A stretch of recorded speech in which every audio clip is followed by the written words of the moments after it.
All right, it says I'm live, so I should be live now.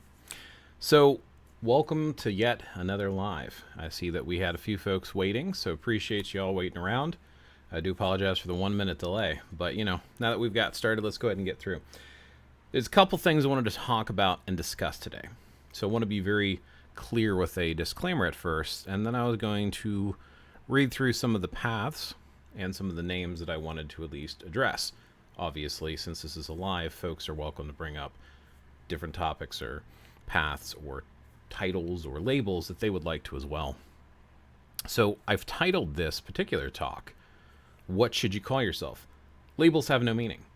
The reason I did that is a couple of years ago, and you can still find it on my YouTube channel, I did a video with a similar name, and I talked basically about the concept of there is the word tree in English, and obviously it would be different based upon different languages, but we refer to a tree as a tree so we can speak about it.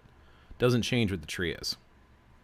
At the end of the day, what we're viewing is an observational thing that we classify as a tree, and then we can get into more specifics. We can say what type of tree it is, what type of species. Is it a fruit-bearing tree? How big does it grow? Is it a sapling? Is it a tree that has a certain age to it? There's a whole bunch of different characteristics. So even the term tree doesn't really narrow down what we're talking about. Tree is a very vague statement. And I personally believe the same thing can be said for spirituality, for spiritual paths, for titles. I'm sorry, I don't have live chat on. I have top chat on. There we go. Jay Woodwolf, hello, welcome. Pagan Coffee Talk, good to see you. All right.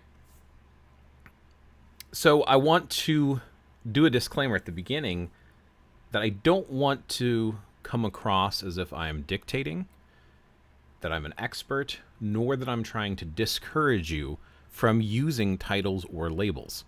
Nothing wrong with it. However, I have noticed a trend that individuals who have a tendency to get into polytheism tend to focus heavily on labels. Well, what should I call myself? And I'm suggesting that as someone new to polytheism, you do not worry about it. Don't worry about calling yourself anything. Just be you. Because at the end of the day, I don't think it holds as much meaning as you think it does. I think there is one major reason, and I was having a conversation with someone on TikTok about this, because I like to make short TikTok videos too sometimes. And one of the individuals was talking about that they felt it was important to have labels because it helps you connect with others in the community. I think that's a very, very, very valid point, which is why I'm bringing up that they said this. And I was like, yeah, I could see that. So you might want to say that you are something so you can find others that follow something similar.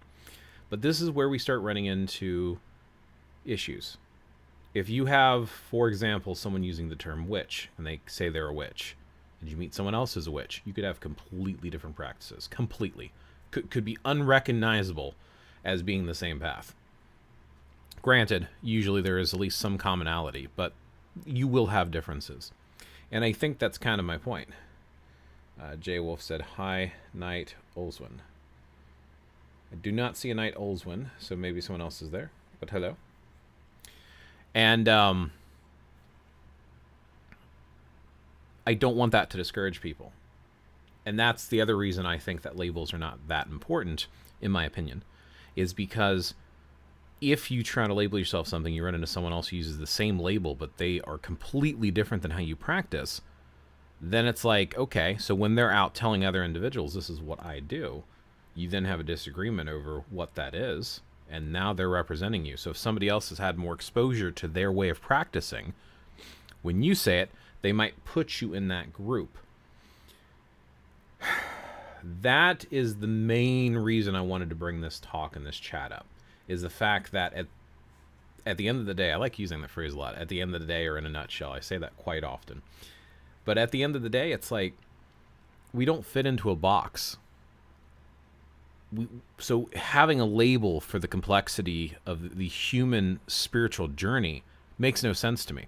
Now, if you go back into the past, you had clans, you had villages, you had local groups, tribes, and what you knew of spirituality was based upon that local group or tribe.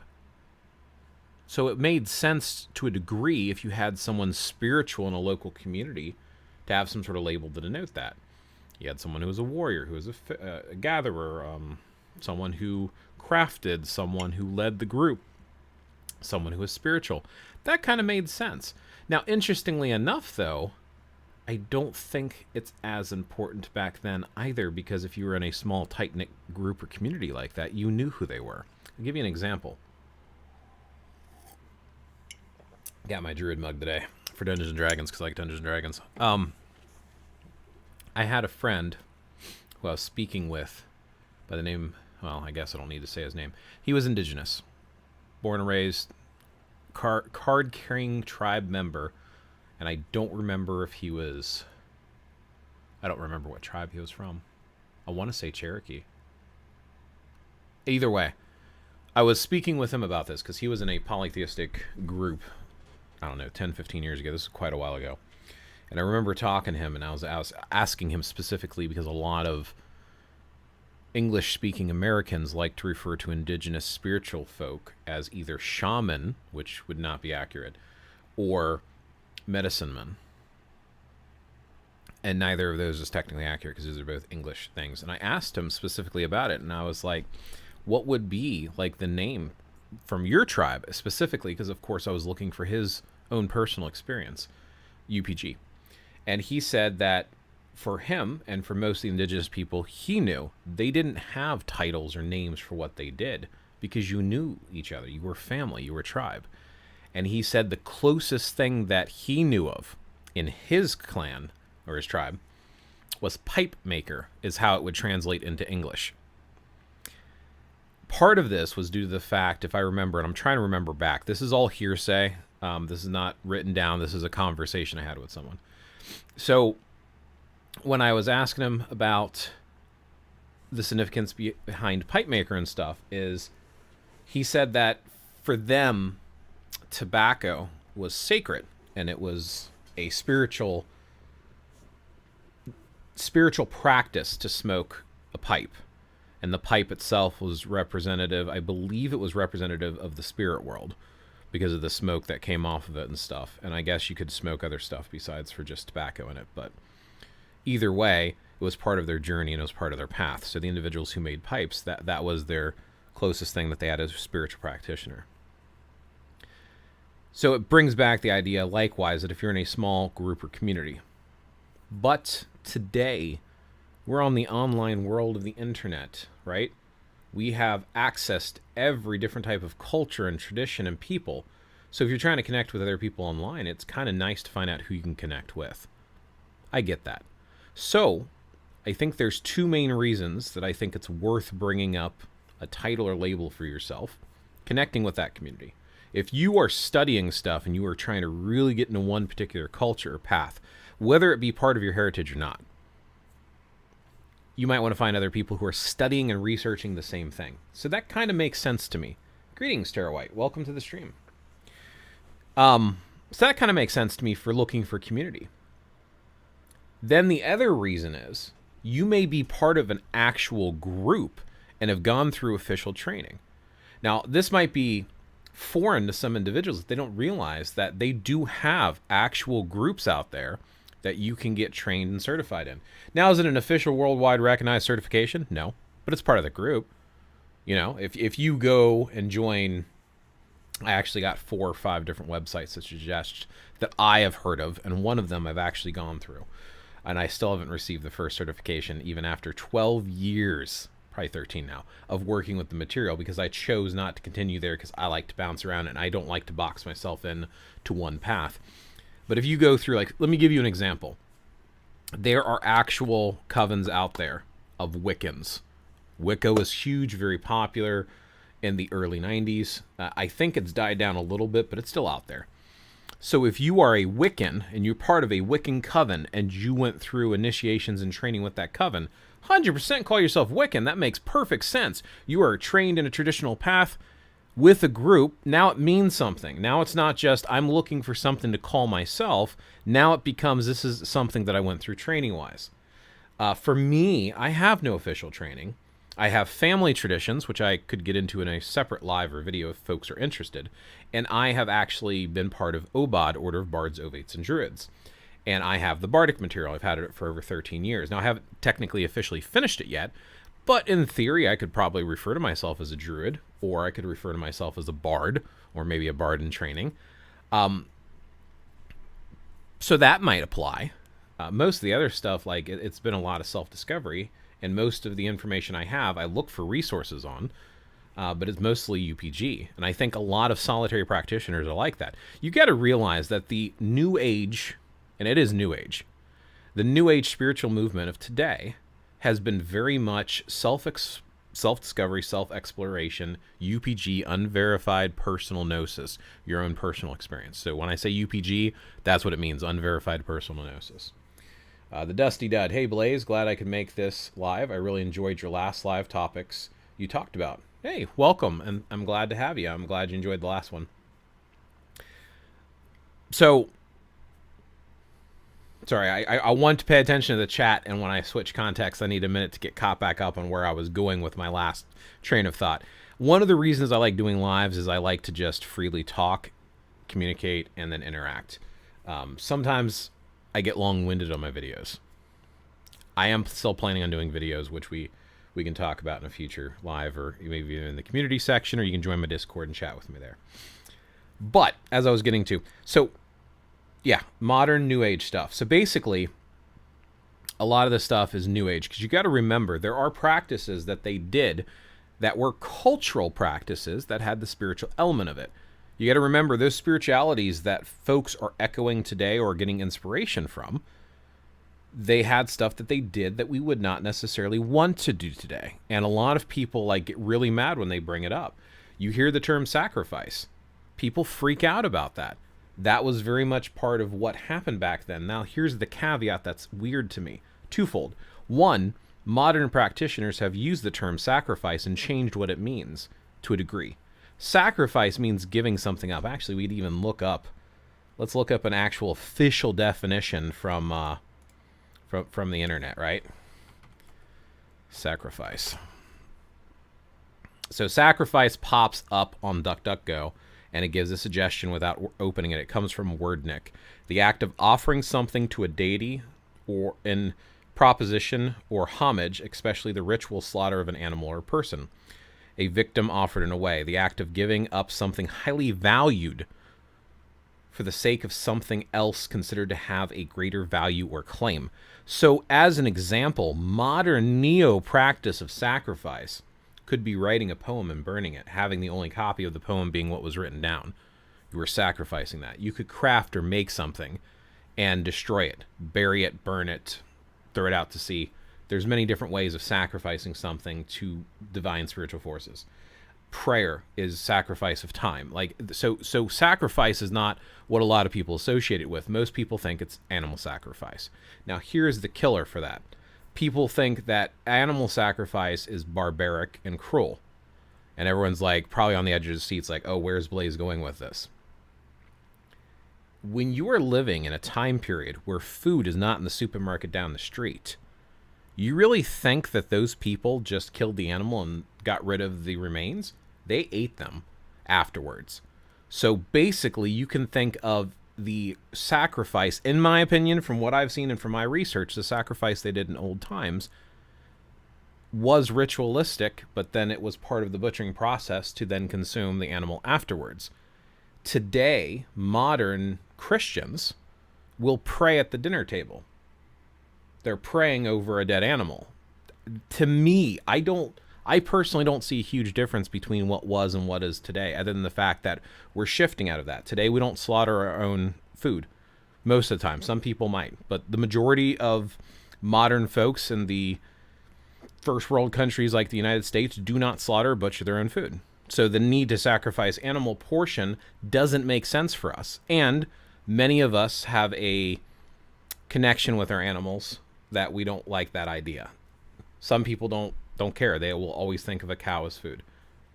Livestock is food to them, period. So that's something to consider there too. So when we talk about neo-practices, people are reconstructing and trying to find ways of reconnecting today, but usually it's a personalized choice because through the time, people let go of those practices to a degree to survive. We won't go into all of that today, but the idea that I'm trying to convey when I'm talking about these paths is if you are not practicing something your parents raised you in, you don't necessarily need to find a label to continue your research and spiritual journey. You can continue that and be you outside of that. Likewise, because I was mentioning a lot of these New Age paths started out late 1800s, early 1900s, there's not a lot of traditions. We don't have a lot of people being born today, in the United States at least, that are literally raised in these polytheistic paths. Do they exist? Absolutely.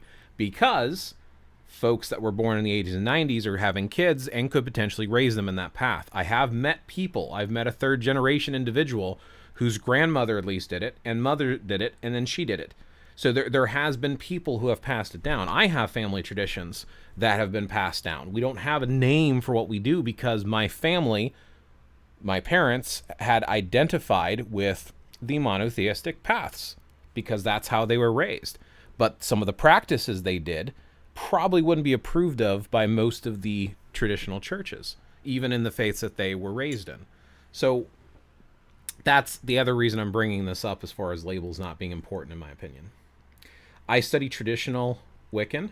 I can't call myself Gardanian or an Alexandrian, as those are initiatory traditions. I am not initiated. I am a member of OBOD working on Bardic grade, and I study Draconic. Not familiar with Draconic at all. I'm not sure what that's referencing to. I am also a fellow member of OBOD. I'm doing the distant learning program, and I've had Bardic grade for about 13 years.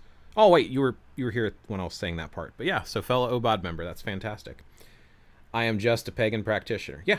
And I'm not trying to, again, I know I said this earlier, but seriously, I'm not trying to discourage folks from using titles. I'm not trying to belittle or bemean people using the titles. I'm just trying to help folks to understand my personal opinion on not needing to put such emphasis on titles. If you didn't earn one through a tradition, you don't need one, in my opinion.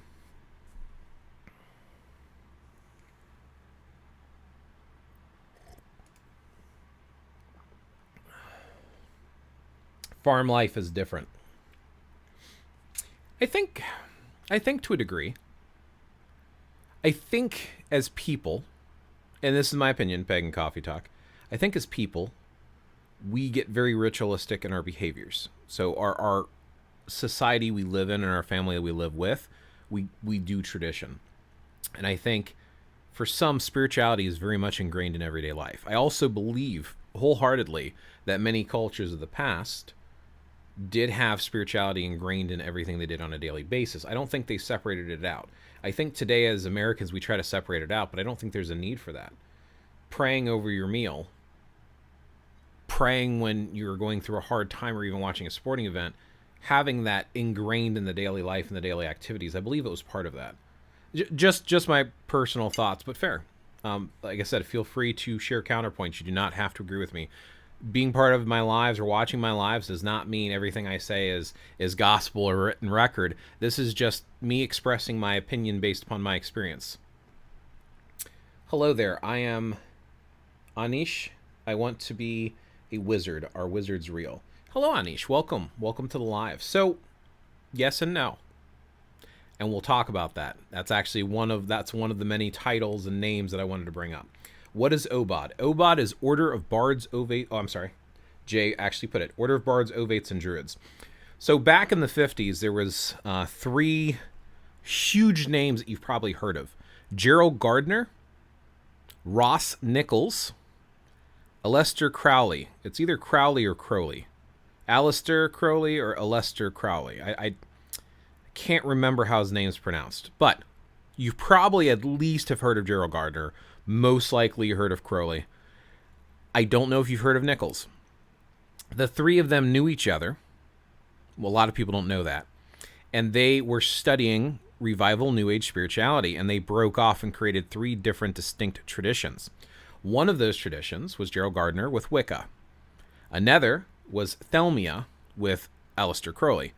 And then the last one with Ross Nichols was Druidry. There is a difference between Druidry and Druidism, and we are going to discuss that briefly today because, like I said, I want to talk about labels and paths. With Ross Nichols, he joined a group referring to themselves as the ancient Druid Order, I believe it's called, but it was a reconstruction group. They can trace their teachings back about 300 years to Iolo Morganlug. I do have some videos on this out there. And Ross Nichols broke off from the ancient Druid Order and created Obod, Order of Bards, Ovates, and Druids. And one of his students, by the name of Philip Carr-Gomm, took over the order after his passing. And Philip Carr-Gomm was the chief Druid. Now, they refer to themselves as, I believe it's the chief Druid is the term they use. They use the term chief and not archdruid because it's not a personality cult. It's about the personal experience. Druidry is spirituality, and it's a spirituality that can be incorporated with any religion, including Christianity. You can be a Christian Druid. In fact, it started out as Christian Druids. If you go back in time, you go to Iolo Morganlug, which it's a Welsh tradition, they very much were Christians, and they looked at the term Druid like philosopher, basically. I actually have a book on them that I've been reading. I never got through it. It's my original introduction to Obod. I got it about a good 20 years, or maybe not full 20 years ago. But it's actually put together by Philip Carr-Gomm, but Ross Nichols' teachings and stuff. And I've got pictures and images and videos, and we can do more on that later. But anyway, recently Philip Carr-Gomm stepped down, and Ema Burke is now the new chief druid of Obod.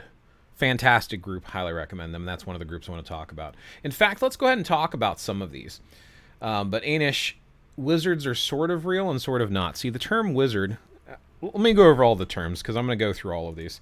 So let's start out with some, and this is a small fraction, of the modern spiritual paths that people might get involved with. Okay? So if you're a modern New Age polytheist is one word. Poly means many. Theist has to do with religion and spirituality. So it means many deities. Polytheist versus monotheist or single. So it's religion. Like, so Christianity would typically be termed as monotheism. Judaism would be referred to as monotheism. But then if you have stuff like some of the polytheistic paths like paganism or heathenry. So I think all of these could fit into the category of polytheism. Some might even be able to be considered monotheistic, depending on who you talk to. So there's Ásatrú. Ásatrú is the Icelandic revival movement from around 1970 something. Now the Americans decided they wanted to take that name. The Aesir are one of the three types of deities relating to Scandinavian traditions. The Aesir are kind of like the higher sky, higher plane deities, like Odin and Thor. And another clan is the Vanir. Those are the deities of the earth, of the land. Freyr are examples. Then you have the raw forces of chaos, which are usually associated with like destruction type stuff like Ymir, which would be, people refer to them as the Jotun or the Jotnar. So Aesir are referred, so when you say Ásatrú, you're saying through has to do with faith or spirituality. Aus refers to the Aesir. So it's faith in the old gods or faith in the Aesir. Some people don't like it because they feel like it limits to just them, but it doesn't. Ásatrú incorporates all of the Scandinavian deities based upon the Eddas and sagas and stuff that we have written down, because Iceland is where a lot of that stuff was written down. But it started in Iceland. It's an Icelandic tradition. Some people try to claim it, some people don't. And you won't hear everyone say Ásatrú because there is an Americanized version that has nothing to do with it, which some of the groups people get really mad at, and that is Ásatrú. You know what? Let me go ahead and type these out in the chat. I have notes. I took notes because there's a lot of paths. Here's just a handful of some of the paths, right? So there's Ásatrú. That's with the accents because, yes, I do speak a little Icelandic because I'm an Icelandic American. My mom was born in Iceland. I consider myself Icelandic American because, yeah, freaking grew up with those cultural traditions with my my grandma. Ásatrú, without the accents, is the Americanized version. Now they claim, and in the 70s as well, Ásatrú was older. They'll argue back and forth all the time. Asatru, though, Asatru, Asatru, without the pronunciation like you do with Icelandic lettering. They're basically just the Americanized version, where you basically have Scandinavian descendants who live in Iceland, that don't live in Scandinavia, they live in America, and they tried to reincorporate it. And the biggest problem I have with some of what some of them do is they blend traditions and try to claim it, which, yeah, we're going to get more into that later. Some people refer to themselves as the path Odinism. Then you have others that will do the Vanir as their main deities. So you'll hear Vanatru. You'll hear Disatru, which is basically the same thing, but Dis refers to like spirits versus the Vanir. There is Fornsiðr, which is Old Norse, and it basically roughly translates to old ways or old custom. You have Fornsith, which is another version of that, which just means old custom. You have Heathen, or Heathen Sith, right? So Heathen Sith, which means heathen custom. You have Heiði, which basically refers to heathen. You have Fornseith, another version, another spelling. You have Fjónsiðu, which I can't pronounce properly. So if you know how to pronounce it, great. You have Erminism. Do you see where I'm getting with this? There's a lot of different ones. Then you have all of the different types of paganism and heathenry. So I'm just going to type all of these as one big chat thing, and we'll talk about some of them briefly. So the term pagan comes from Latin paganus or paganus. I don't know how to pronounce it because I don't speak Latin. And it basically refers to realistic country dweller. And it basically, when you had Christianity rising and spreading through the cities, you have the people out in the sticks who are still following their archaic traditions with their spirituality, so they weren't educated in a new religion that was spreading all around Europe. So the people that stayed out in the sticks, they called them pagans. In other regions, they called them heathens. But heathen and pagan usually refers to someone who is not Christian. Pagan has been popularized today by individuals who are polytheist. Most of them use the term pagan because they're trying to say they're not part of any of the major Abrahamic religions or some of the other major religions in the world. So most people will refer to themselves as a pagan or get labeled as a pagan because they fit into that general category.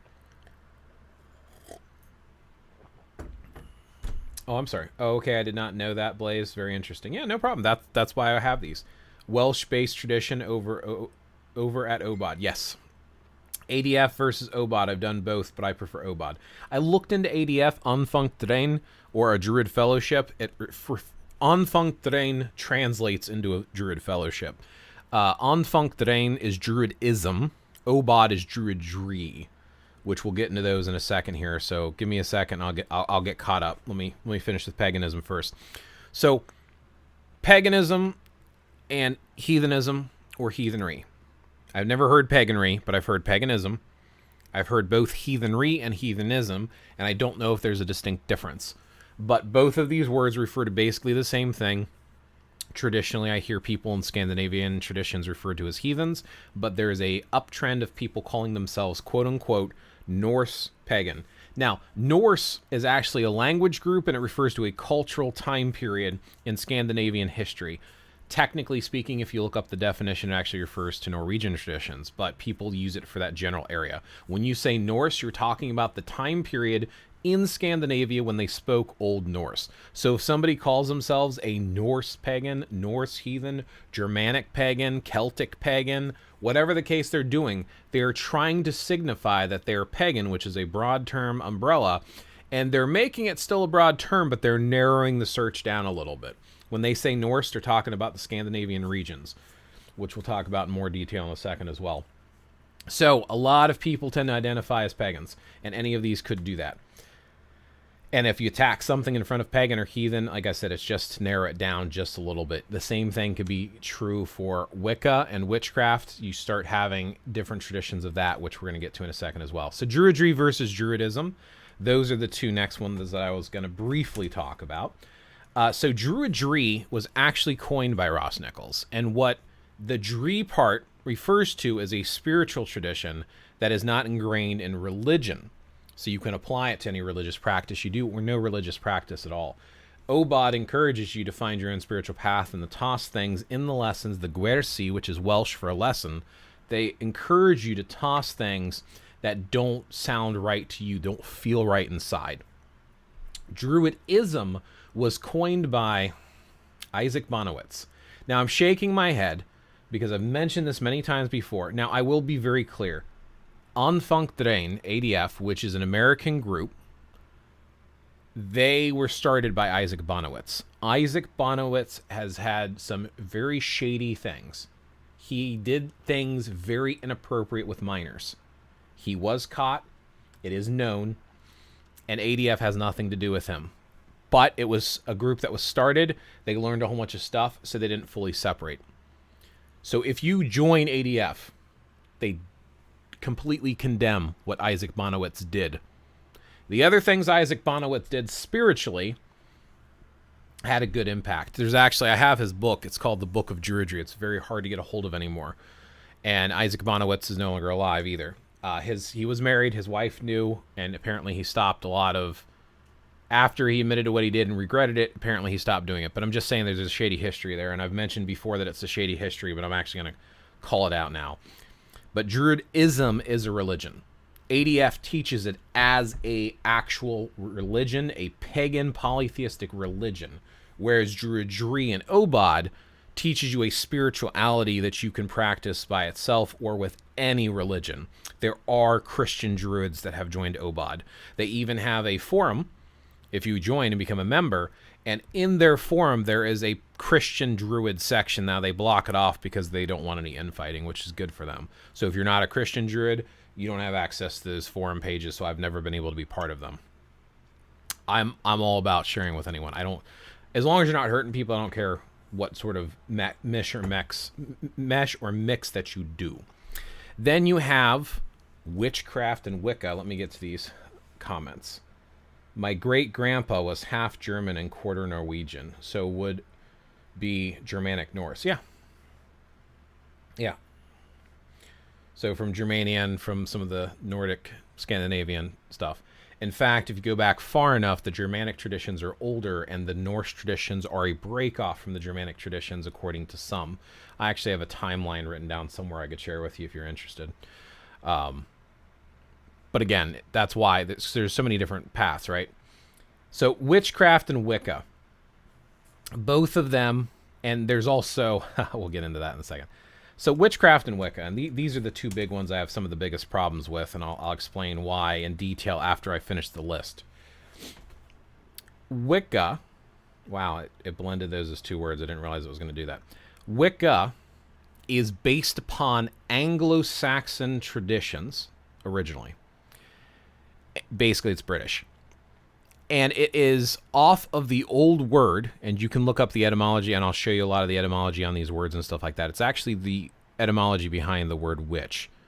And it's pronounced in Anglo-Saxon Old English.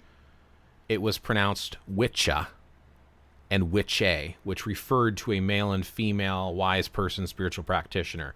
I have not found any evidence of an actual group existing using that term, nor have I found any evidence that whatever may have been practiced by individuals who might have been called a witch or witche back in Anglo-Saxon time period in Old Britain, what they actually practiced and it's surviving.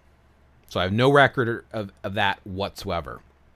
With that being said, the term witch is more of a modern term than technically the term witcha. There's a lot of negative connotations with the word witch. Christians try to claim it's against their Bible. But the original Bible, as far as I know, was written in Aramaic, and it was scrolls. And the term witch and witchcraft did not exist back then. So they translated it into modern witch and witchcraft. And during the witch trials and witch hunts in Britain, again, witchcraft is English. It's British. Technically, you can also say it's part of some of the other English-speaking areas like Welsh, Irish, that type of region. But witchcraft is a very generalized term for magic of that time period, and it was very negative connotations with it. So when Gardner was putting stuff together, he, as far as I know, or at least from one of his writings, and I have it written down somewhere too, I could always, let me look this up really quick. I take notes. There's too much to remember it all. Witchcraft.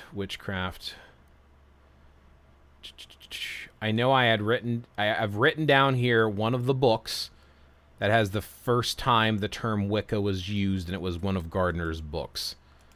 And I forgot to prepare that for today. I mean, technically it's not relevant to this conversation. But anyway, the point is, Wicca was brought, and they pronounced it Wicca instead of Witcha, referring to it as the path, when I think it was Witchcraft, Witcha and Witche, and Witchcraft versus Witchcraft, which became Witchcraft later on. And then they tried to revert and use the name again to separate it out from the negative connotations with witches and witchcraft in England.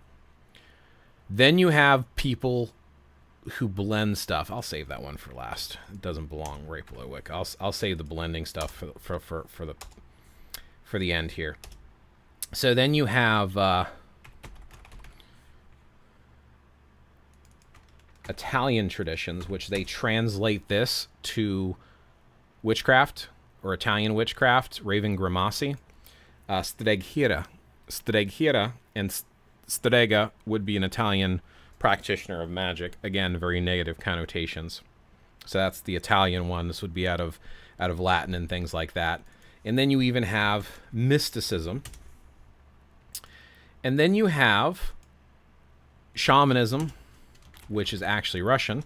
I didn't even put that one down, but I do mention shaman later, which is Russian from Siberia, even though people they try to say shamanism is basically for indigenous people. They call them Native Americans or Indians, but Indians are people from India, so I say indigenous. So indigenous Americans, tribal Americans, they didn't call themselves shaman. That's not part of their language, as I'd mentioned before. That's actually a Russian term for northern Russia. Siberia is where the term shaman comes from. And then you have people who mix stuff together. So you have stuff like Wicca-True, which is basically where they're mixing some of the Wiccan and heathen traditions together. And then you have people who call themselves eclectic. Now, eclectic applies to anything, and it just means a mix and a blend of different tastes. So if you have an eclectic taste in music, you listen to a huge variety of different stuff. This is just a handful of some of the path names and paths out there. This can feel overwhelming. And if you feel overwhelmed and stunned for a second, you should.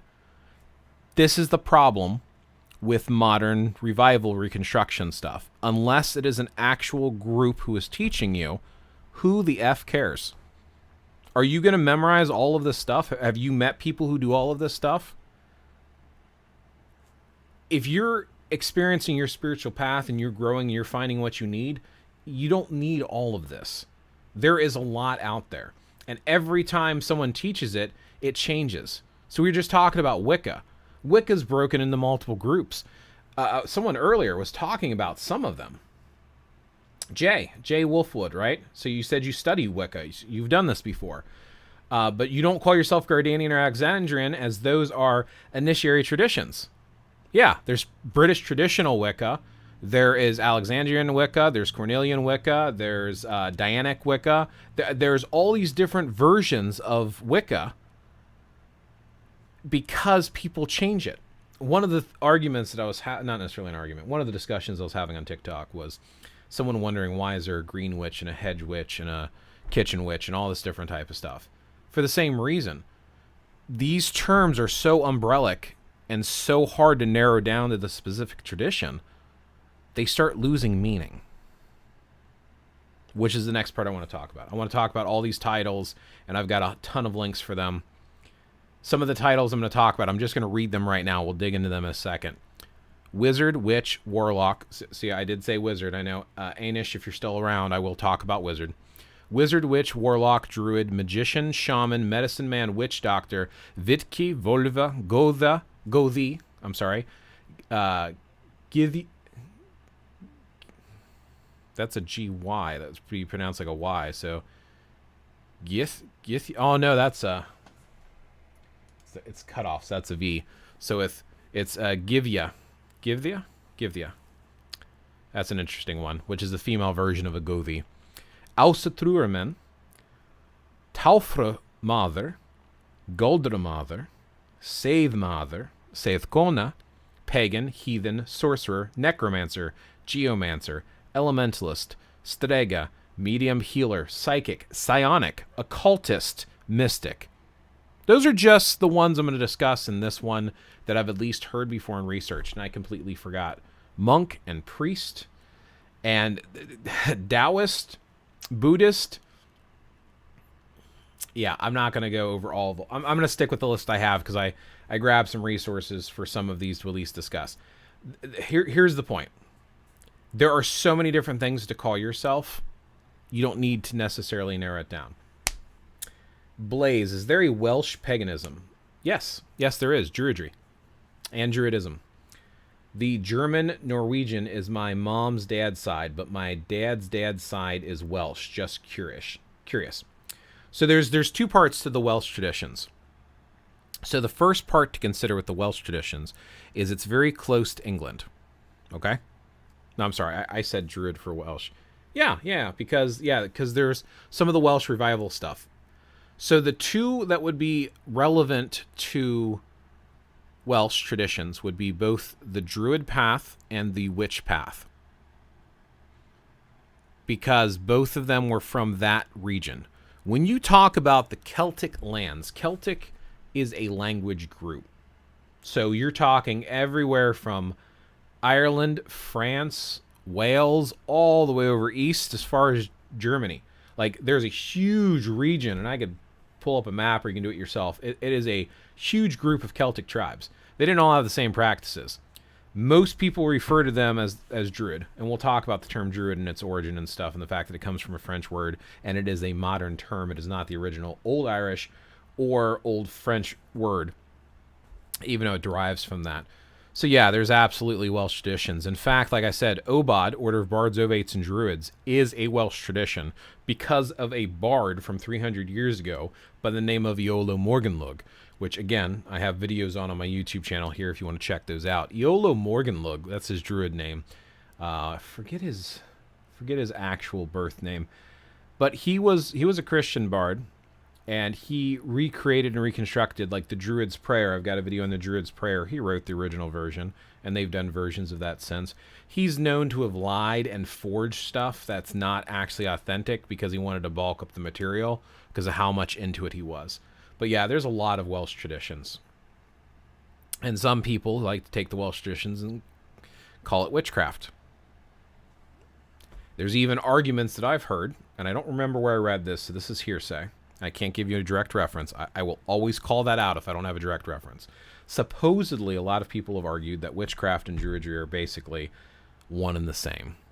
And supposedly, the men merged with the Christians to survive because you had the priestly class of these groups, and as there was the conversion, they stayed in power, and they just had groups of Druids just start calling themselves priests and pretty much did the same practices.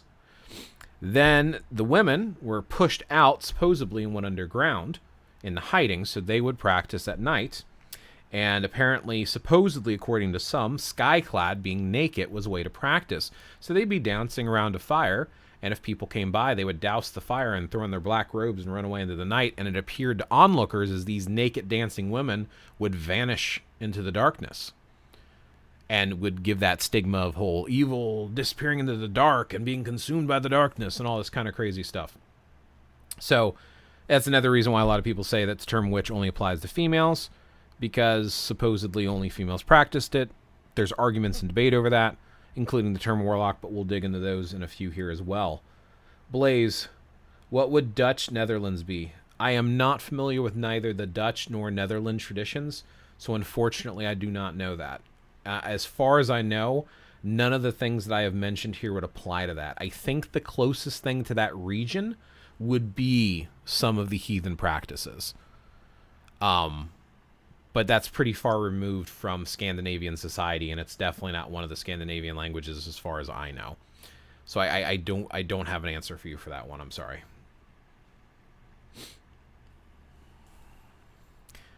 So let's start out with wizard. And I will share some links to the etymology of the word, and then we'll talk about stuff. So for the most part, wizard has been kind of used... I mean, it's used mostly for fiction. It's really not... As far as I know, there's not a specific... Actually, before we go into this, let's talk about 4 different schools I have heard of, and I will give you links for them. And then we'll talk about these words here.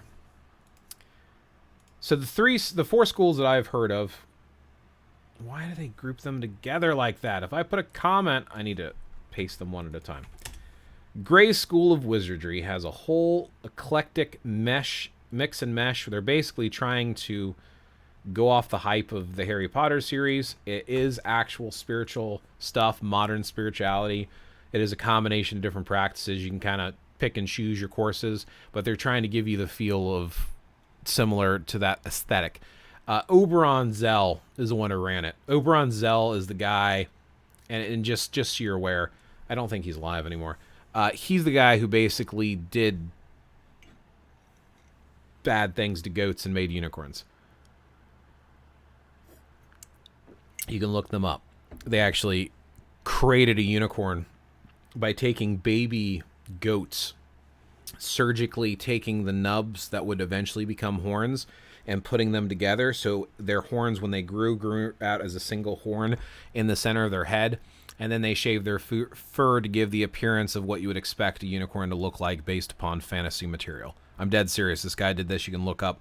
Actually, I'll just pull it up here. You know, I've got my browser window open. I was going to share some things anyway. Oberon Zell unicorn. But this guy does Grey School of Wizardry. He started it. So whether or not you want to do any of that is completely up to you. So let me go browser. Let me move my big old head out of the way. I'm going to drag my butt over here, and I'm going to shrink myself down like this. So this is actually Oberon when he was younger. This is a picture of him. This is Oberon Zell, and this is one of what he's calling a unicorn. This is an actual goat. That is a real horn that naturally grew. Well, it's not naturally grown. It's naturally grown after he altered the animal, and I believe this is his wife. And this is 2 more of their unicorns that, again, these are goats that they altered and then they shaved their body a little bit to change it. Those are goats that have been modified so their horn grew differently. So, yeah, just be aware of that. This is Oberon when he was older. Yeah, obituary, yeah, so he did pass away. But he is the one who runs Grey School. Well, he's the one who created Grey School of Wizardry. Now, Laurie Cabot's the next one I was going to go to, so... first one I was going to go to is Grey School of Wizardry. So grayschool.net. This is one of the ones I've heard of. It seems like there's a lot of interesting classes that are available. They use magic with a K. And those of you who are not familiar, apparently Crowley did it. He added the K to the end to try to distinguish between stage magic and stuff. I thought unicorns look like horses. Well, magically, fantasy, legend-wise speaking, yes. Those aren't unicorns. Those are goats with a horn modification. But they modified the goats to look like unicorns because they were trying to make a real-life unicorn. I kind of put that in the category of animal cruelty and don't really support the idea of doing that. But I'm just letting you know, again, if you have reservations about giving money to a group that is founded or its founder did stuff like that, I just want you aware. It's the same reason I brought up Isaac Bonowitz, even though ADF doesn't have anything to do with him anymore and kind of cast him out, so to speak. If you want to learn witchcraft, Laurie Cabot has classes. She has her own website. She lives in Salem. She was one of the huge witch names back in the day, and she actually had, like I said, she had courses. So if you wanted to learn witchcraft, you can still pay and attend these witchcraft classes digitally online. And they're here. Here's the classes. So if you wanted to take any of them and learn about stuff from Laurie Cabot, that's one example. Another one is Druidism. This is ADF. And as I'd mentioned, they don't really have anything to do with... They condemn what Isaac did. So they probably don't want us bringing up the name anymore. But again, I like to give history and background. So Anfunkdrain, as far as I know, is how it's pronounced. Or is it Arndrunk? I don't know. Anyway, a Druid fellowship is apparently what it translates into. Supposedly, some of their teachings are free. It is a religious path. They do have clergy. You can become a certified clergy member through them if you do their stuff. They have different study path and rituals. The group actually does seem pretty cool.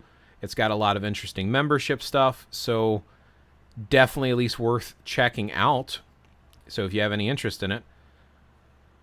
Then there is OBOD, which is the one that I am part of. They have an online distant learning program, and I could do a review on it in the future.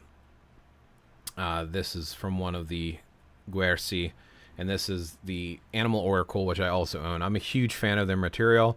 Their website's a great place for resources, too, if you just want to get a high-level thing on, like, lore, ethics, beliefs, what is a bard, like, they share a lot of free info on their website as well, including, well, should you do Druidry or Wicca? Druidcraft. Christianity and Druidry, and how, I mean, like, there's a lot of really good resources on the website. So check them out.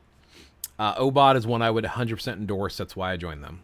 I like the idea of not being locked to a tradition and spreading my wings, so to speak. So definitely worth checking out. So there's that. Now, as I was saying, we were going to talk about Wizard. I've already sent the links. I'll resend the links just in case someone looks at this later, and I'll let them crush together. You should still be able to click them individually.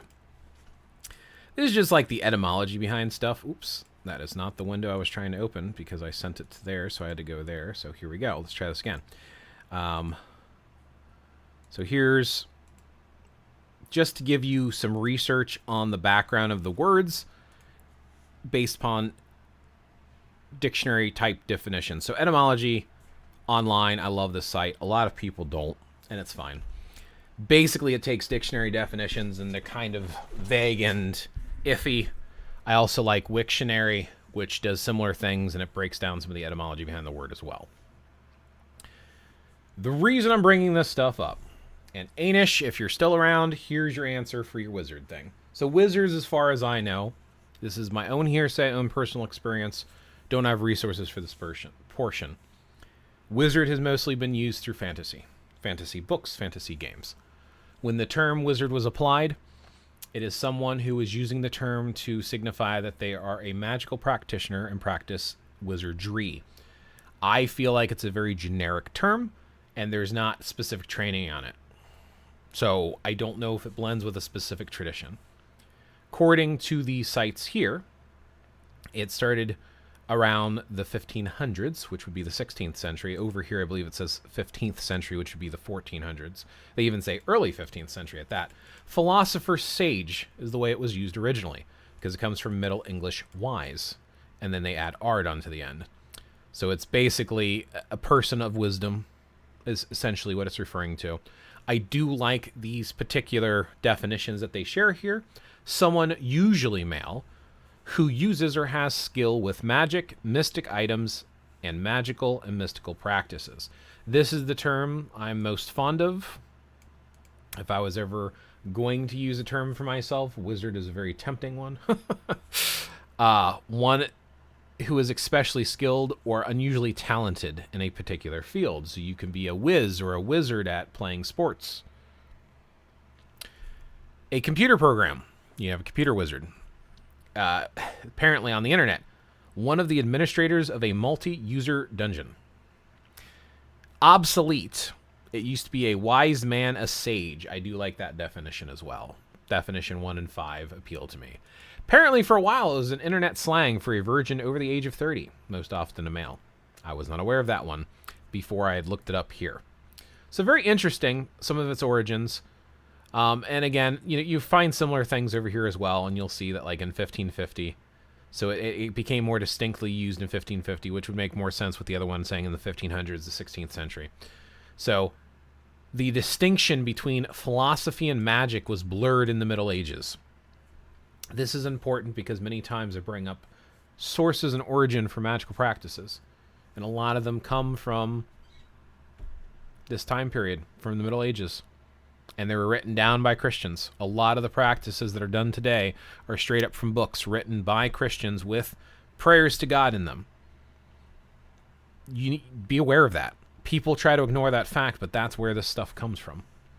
Those are the folks that let it survive and kept it alive. And if anybody is trying to say, oh, it was underground and passed by word of mouth, then how do you know it's true? Anybody could make something up. You can have a group of people attend the same class, college course, go through a full semester, and then ask each one of them to explain to you what they learned in that class. And you're going to hear some variances. They'll get the same basic idea, I hope. You'll get some variances. So be aware when things are by word of mouth, they no longer hold credibility in the mass multitude of people out there. So when people bring up these new paths and traditions and try to give them names or reuse old names, like wizard or witch, okay, so what makes you the authority on that? Just because somebody told you? That's why I like to bring this stuff up to think about. Witch. So here's two same sites. Let's look at the witch. Here's the problem I have with witch. Back in the 90s, even the early 1900s. During the 1900s, there's a huge boom. Everyone was a witch or a Wiccan. Huge boom. If you were into this type of stuff, you call yourself a witch, you call yourself a Wiccan. That's just how it was. You were a witch. Then you had all these people. I'm this kind of witch. I'm a green witch because I work with plants and herbs. I'm basically an herbalist. Oh, I'm a kitchen witch because I work with the plants that grow specifically in my garden or the herbs I use to cook with. I will make potions and spells on the kitchen counter or on the stove.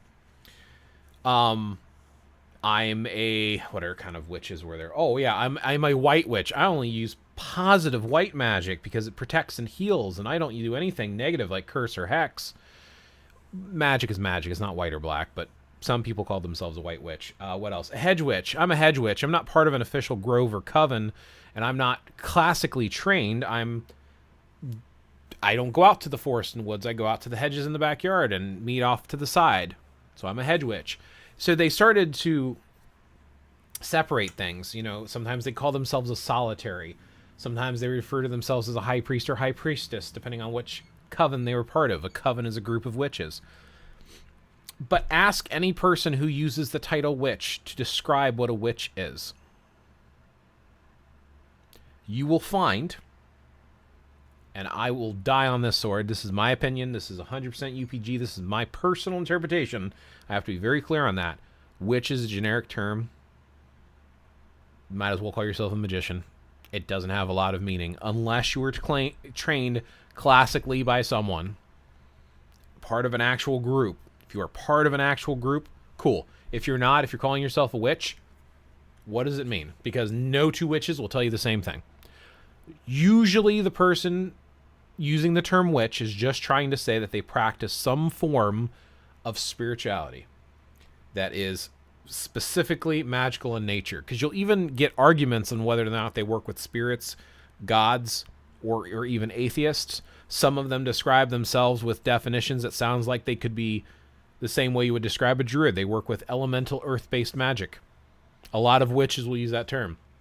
Witch, like wizard, refers to a wise individual or practitioner that understands how the world works and understands how to work with the subtle vibrations in nature. They help to work with the natural flow of things to get things done. This is one reason, and we can talk about this in future videos and lives, of why magic doesn't always work or appear not to work. Because you have natural forces. You cannot make the unnatural occur. You can work with natural forces to increase your chances of getting the outcome you're looking for. But if you don't understand how the world works, your magic is just going to be like throwing an egg into a brick wall. It does nothing. But if you take that egg that's fertilized and put it under a hen and let it hatch on its own, then something will occur. And it'll appear to have occurred naturally, but never would have hatched if you didn't put it under that hen. That type of thing, that type of thinking and working with the natural elements is how you properly work with magic, and the wise are the ones who do that, and some of them have called themselves witches over the years.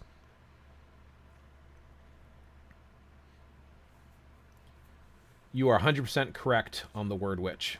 Oh, thank you.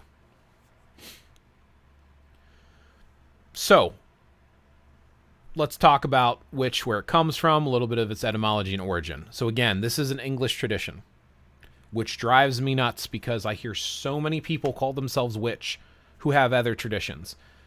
I'm an Italian witch. I'm a Norse witch. I'm an Irish witch. There are terms in those traditions for basically the same thing. So why are you using the term witch? Again, I know it sounds like I'm trying to discourage its use. I'm not. I am discouraging causing confusion. You can call yourself whatever you want. You don't need my approval. You can call yourself a witch till the cows come home. You want to call yourself a Norse Taoist super pagan witch? Go for it. I am not here to judge you. I am here to help the individuals who have not chosen a title or label. And yeah, it's a label. It's like taking a name tag, writing it down, and sticking it on. And if you don't like it, you peel it off, put on another. If you have not been trained and earned some sort of title or degree, you are literally just slapping a label on yourself.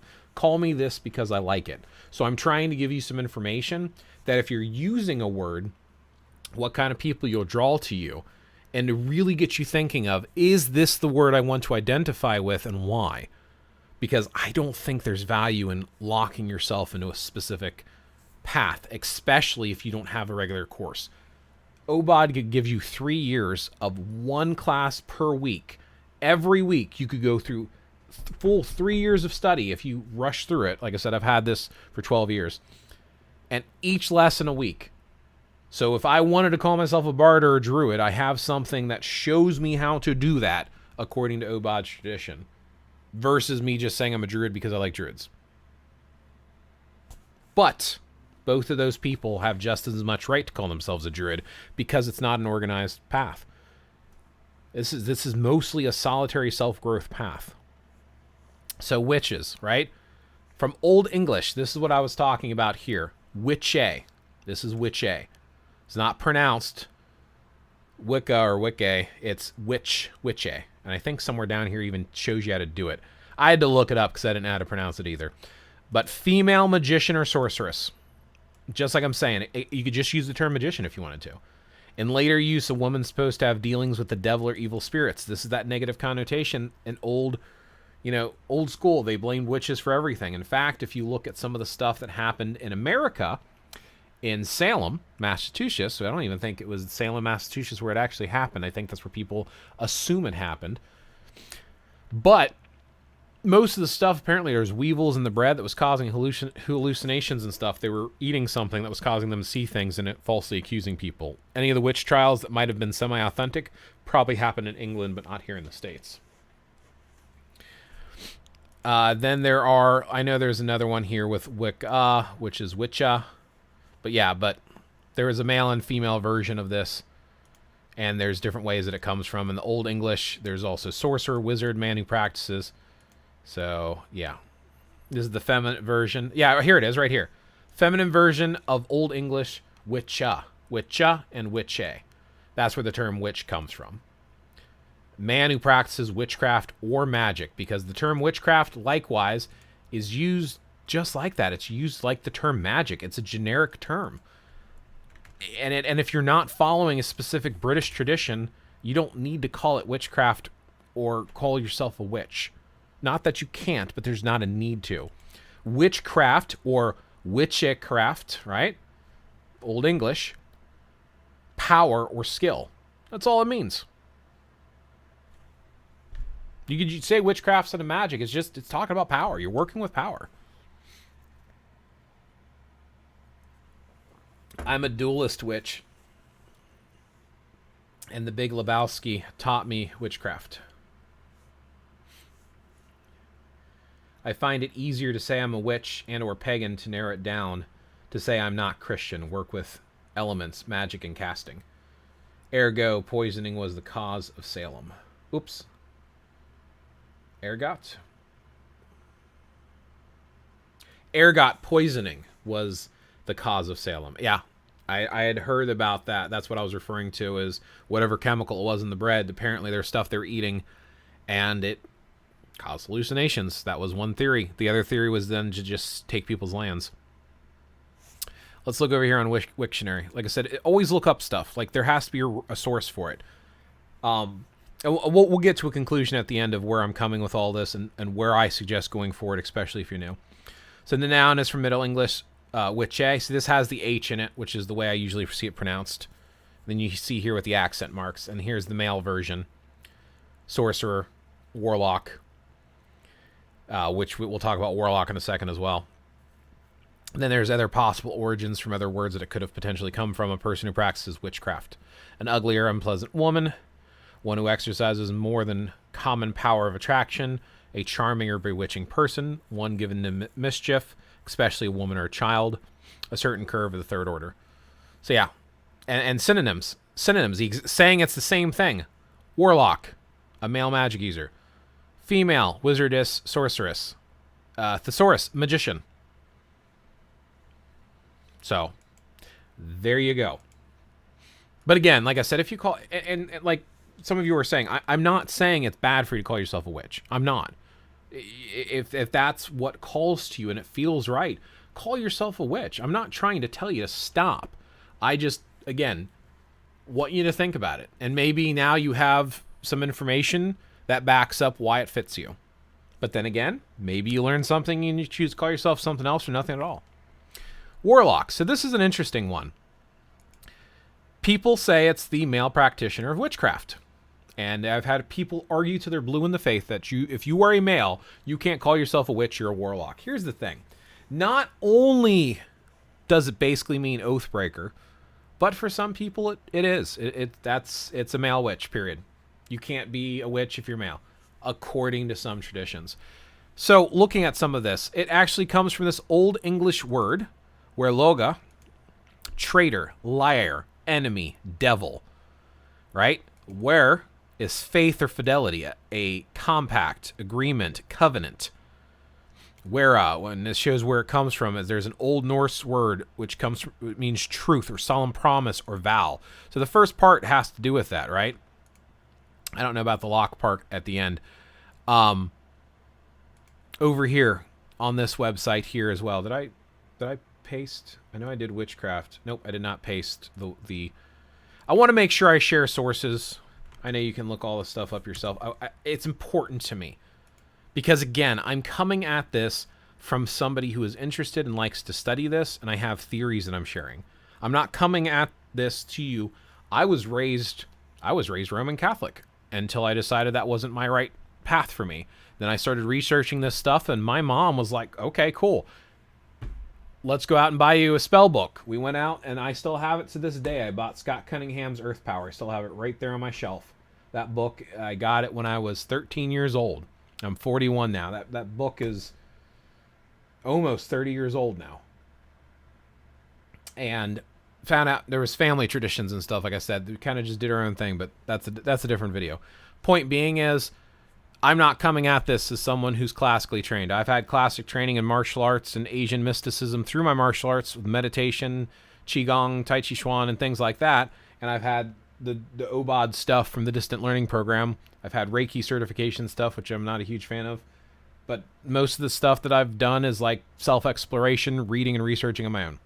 So, continuing.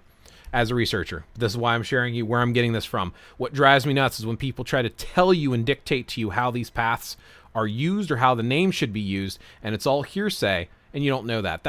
That's the problem. Like people who tell you heathens, and they're practicing Ostra, Ostara, however you want to say it, or they'll sit here and celebrate Samhain. Or they'll tell you Samhain's on October 31st. No, it is not. Samhain is 100% on November 1st, and we can save that for later unless y'all want to hear. Feel free to put the comments, and I'll cover a little bit briefly now. So the point of clearing this up, like I said, is just to make sure you realize that a lot of people talk out their asses. Ask them for sources. And if you are sharing information, I highly recommend you consider telling people it's your own personal opinion or something unless you have sources to back up where it came from. So etymology, warlock, from Old English, where loga, again, meaning traitor, deceiver, or liar, truce breaker. I've actually was talking with someone, and I think they posted it on my difference between a witch and a warlock video that I have on YouTube. And I believe they said something along the lines of they were Christians who did something against the church and were cast out from the church, and that's the oath or pact that they broke. And one person was also saying it was specifically dealing with Norse traditions or something like that too, because of the Proto-Germanic tie-ins to the word. I don't know. So Proto-Germanic luga relates to logan, which is lie. So this is a pack lie is the rough translation of the word. Apparently there's an Old Norse version of this. So this fourth letter here is called eth, and it's pronounced like a th. So this is Varthloker. You roll R's in Icelandic, so I assume Old Norse is very similar to Old Icelandic, so that's the best I could pronounce this. Varthloker, which incantation, charm, literally ward songs. So in this case, it just refers to like a type of casting, which is interesting. But again, you see most of the folks saying that it is specifically dealing with an oath breaker. But, see, this here, Scottish, yeah. So in Scottish traditions, supposedly there's a version of this word which refers to a male magic user, which is where we get the male version of witch from, for warlock. So there is, but it's always tied to Scottish traditions. Apparently Northern English too, I didn't know that. But specifically with Scottish traditions, I have heard numerous people say that that's why it refers to a male practitioner. So take it for what you will, but those are the two big things. I've heard folks say that if you're part of a witch coven and you break, because you're supposed to take oaths to be part of that coven, and how big that coven is, there's even arguments. There's supposed to be 13. There's supposed to be one major one and 12 for each of the 12 months of the year. Whole bunch of stuff. This is hearsay stuff. I don't know its origin. I will find it. Trust me, I'm looking. I'm redoing all my stuff. I could probably do a full series on how to do magic and how to do all sorts of different stuff, and I might do some of it. But most of it is hearsay stuff that I learned from word of mouth or from books that I read somewhere. So I don't know how authentic the stuff is. And now I'm starting to go back and question the stuff. You know, I start, like I said, I was 13 when I started beginning my journeys into looking into this stuff. And I've seen a lot of things. And then the past couple of years, I've started looking at, where does it come from? How do we know it's right? What makes these people so special that came up with this stuff? So there's Warlock for you. The more I learn about this stuff, the more eclectic I feel. No one path never felt 100% right for me. I go to church on Sunday for community, but there is also a pagan church I like with nice people too. I think I'm just a people person that finds all paths interesting. And there's nothing wrong with that. I think that's where a lot of people are naturally. People like to do things with purpose and meaning. And they like that feeling of community. That's one reason I get on these lives and stuff. I'm looking for community. I've got my wife to talk to. We have great conversations about this stuff, but I want to talk with other people that are into this stuff. I've spent years finding some of the stuff that I did. Now I'm trying to figure out if any of the stuff I learned was real or not, or accurate, or where it came from. But I like the idea of sharing and chatting and communing with others. So you all hanging out with me here is part of my community. So thank you. All right, so there's Warlock. Druid. Druid's a fun one. So Druid's multi-purpose, right? So we have and there's a third site I want to bring up on this one instead of just the two that we've been doing. Oh yeah, let me share those links too. So there's 3 sites in this case. Technically speaking, I guess I shouldn't call myself a druid. Not that I don't. I don't call myself anything. I'm spiritual, okay? That's what I call myself. I am my own person, my own path. I do not lock myself down because I don't feel any one path. I don't stop at one path. I research and I look at stuff. If I was going to call myself something, I like the sound of wizard and I like the sound of druid, but I just don't. I'm just me. And my wife could change anytime. Blaze, is your wife interested in this stuff? Yes. She is a little done with the major community of people that call themselves pagan because of all the infighting. People have a tendency to wear huge pentagram necklaces and run around with their books and say it's Grimoire and they're going to cast spells and you don't know what you're talking about and this is the only way to do it and I'm this and I'm that. And they're very loud and flamboyant about it and they argue over stupid petty stuff. My wife likes the simplicity of connecting with nature. She feels like nature is home. She likes to understand how things work and interact with them. So she takes a very mild spiritual approach and doesn't associate with a specific path. She does her own thing. Very similar to what I do. I do my own thing. My personal view and path on things tends to be a little bit more theatrical than she's comfortable with. I like wands and staves and stuff. She doesn't see much purpose in them. Just as a small example. But yes, my wife fully supports this stuff, and She loves hearing about it, but I repeat a lot to her that you all hear. So I need someone else to talk to than repeating to her all the time, because I'll re-look at this stuff that I've learned, re-question it, or find out a little nugget, and I instantly go to my wife like, hey, guess what else I learned today? And I was talking about this, and it's on here, and I'm not sure if it's right, because I don't know if this is a credible source, and I used to love this website, and then one person on my YouTube channel said that this is not a good site because it's just a dictionary thing where they pulled things together and it's not necessarily fully % accurate, and he went to a thing in college and tried to use this site, and they said it wasn't a credible source, and then I'm like, well, how is it not a credible source? Where else do you find it from? And these books from Llewellyn are worse than the things here on the site, so I don't know anymore. But again, as I share this stuff, I've had a lot of individuals come back and either question me or bring up their own opinion or agree with me. And having that feedback and input from other individuals who are doing their own study and research, I've once said before, none of us have all the answers, but together we might be able to find a few. And that's what I'm trying to do here. Talking and allowing people to question and challenge what I'm bringing up as information helps me as much as it helps you. If it's helping you. I hope it is. I also would call myself spiritual, but I'm even questioning that. Like, what is spiritual and what is divinity? I'm always questioning. I personally consider that to be extremely healthy. I think questioning and constantly asking yourself and reevaluating is healthy, very healthy. I've gone through calling myself a whole bunch of different titles and names and labels until eventually I was like, what's changed? My perspective and my knowledge, my experience. Still me. All of those labels didn't help or add to anything. What I'm doing is I'm seeking information and knowledge. I want to understand how the world works and my place in it. I want to understand how to enjoy life, and I want to give it that extra little oomph when I want things to happen. If I want someone to be protected or healed or keep away negativity or bad stuff to keep my life as clean as possible. If I want to create art and manifest art, I want to do it through vibrational enhancements, which I refer to as magic. I want to tie into my daily workings a awareness of the effect on multiple planes of existences. Some people might call me crazy, but I don't care. It's my path. Druid. A lot of people look at the term druid and they instantly say, oh, they're Celts. They're from Celtic tribes. It's Celtic druidry. We don't know what the old Celts did. We've got secondhand accounts. We've got stuff from Julius Caesar, Strabo, Pliny the Elder, quite a few others who wrote about the Druids. The Druids didn't write stuff down. They passed by word of mouth. They memorized it. One of the best resources I can recommend is anything by Ronald Hutton. Phenomenal. There's also a little shout out to another channel called Chris Hughes.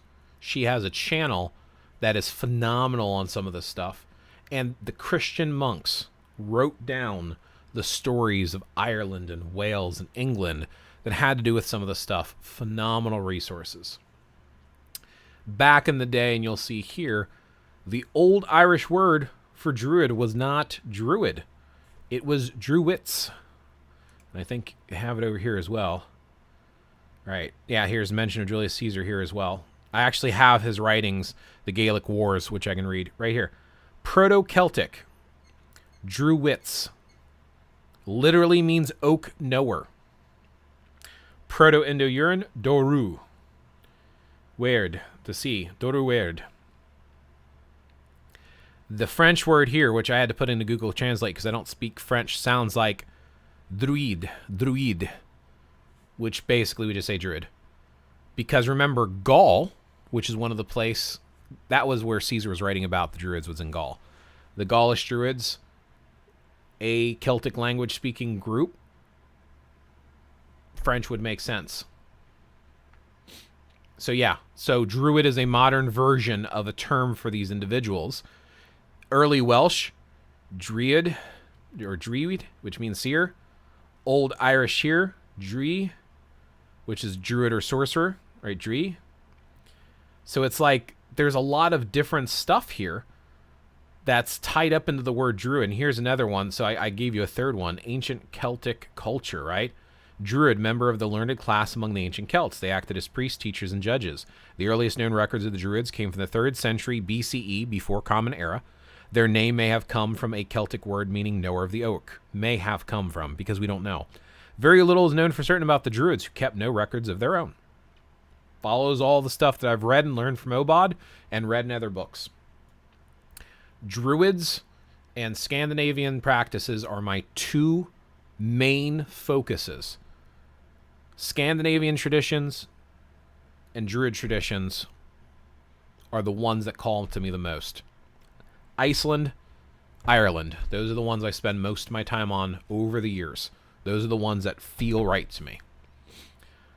A lot of information here for you, including about how they probably sacrificed humans, and we have some evidence for that being possible, but there's also some arguments of the fact that it may not.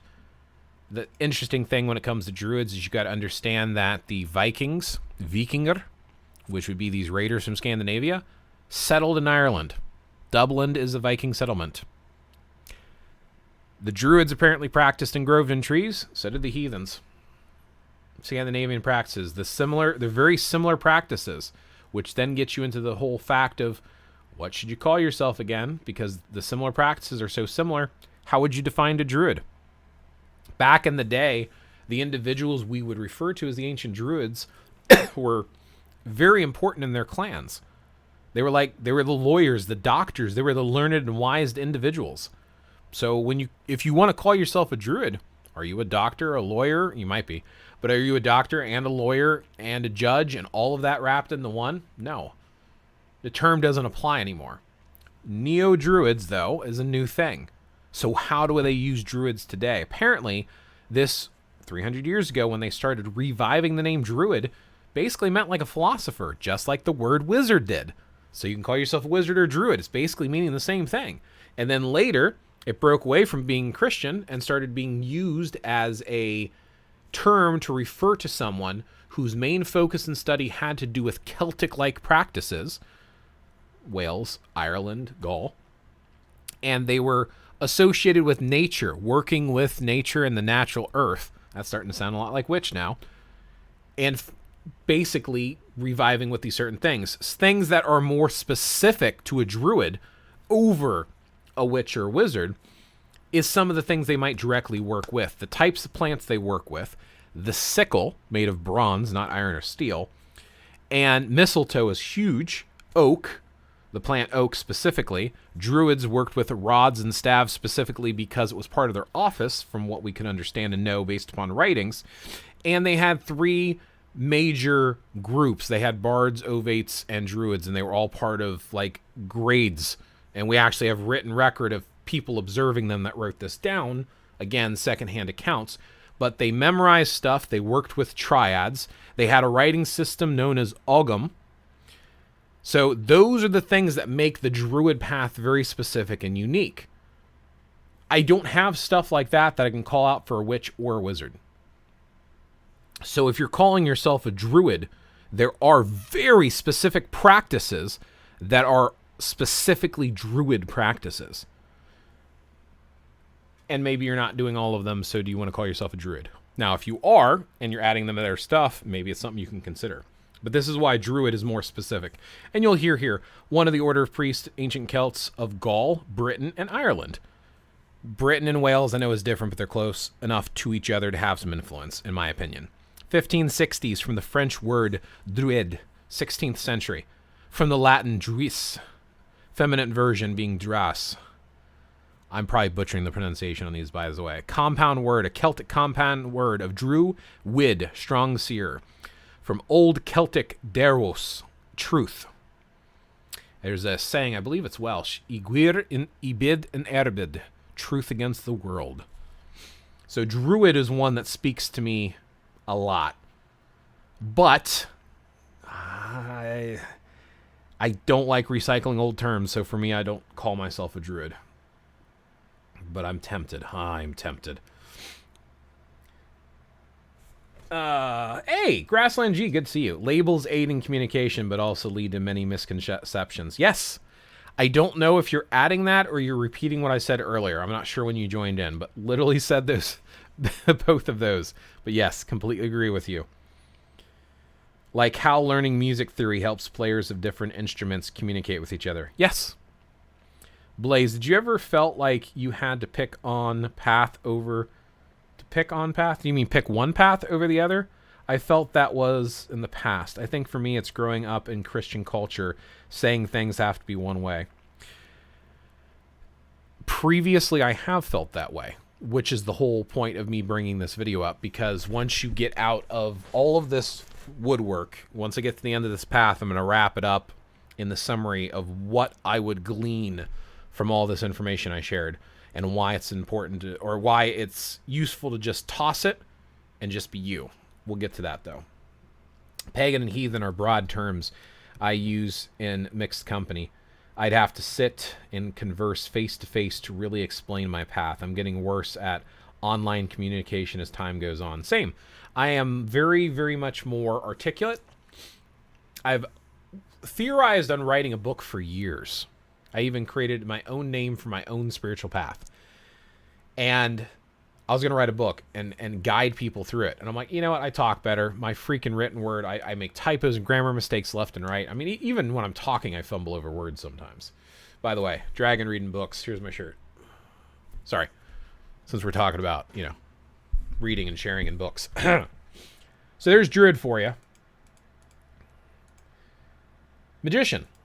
Magician's pretty straightforward. And honestly, it's very, very, very similar to using the term wizard. And honestly, it's probably one of the best terms if you are specific into magic. The biggest difference between using the term magician versus one of the others is the fact that magician isn't tied into religion. And most people hear magician and they think stage magician, stage magic, which I will argue till I'm blue in the face is real magic. And I'll tell you why. When you are working with tricks to do illusions, you are weaving an actual spell. You are doing a type of glamour on your audience to bring the unbelievable to life. Yes, you're using physical techniques of misdirection, but the way you weave your words and you entertain in front of them is a type of spell work, in my opinion. I 100% believe magicians are doing real magic. Not the trick, but the feeling that they give and instill in the audience. And yes, I do stage magic as well. Late 14th century, one skilled in magic or sorcery. Pretty straightforward. Also from an English word. Middle English. Magician. I don't know. Something. A person who plays with or practices allegedly supernatural magic. That's your stage performer. Sometimes derogatory. A spiritualist or practitioner of mystic arts. A performer of tricks or illusions. Amazingly talented craftsman or scientist. A person who astounds an enigma. So I think magician, and here's all these synonyms with wizard and, you know, all mystic, witch doctor, spiritualist. Oh, spiritualist. Forgot that one. Yeah, witch, warlock, all these things are similar. Sorcerer, so magic user. So magician's a very generic term that I think works just as well as using any of the other ones. It's very generic, and it's very large term umbrella, so take that for what it is. And I did not paste the magician ones. I'm trying to keep up with the pasting. I want to make sure to share stuff. Blaze, did you ever, Pagan, write the book? I know you do an awesome job. I started it. I might go back to it. Right now I'm taking a break and writing a book on Tai Chi Chuan, but I might come back to it at some point. Appreciate the encouragement. I think I still have it saved locally, actually. If not, I have it on one of my backup hard drives by encouraging me. Oh, look, it's not loading right away, so that means I got to stick with the stream and not get sidetracked and distracted. Oof. Did I freeze for a second? I hope my live didn't go out. Desktop stuff.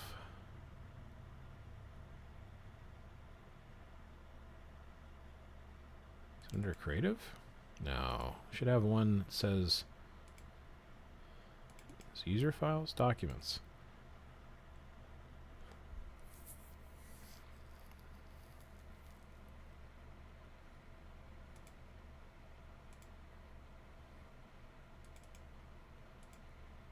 Maybe it is under Blaze. Documents. There they are, writings. There it is. Oh, I have 2 books I wrote. How far did I get in these?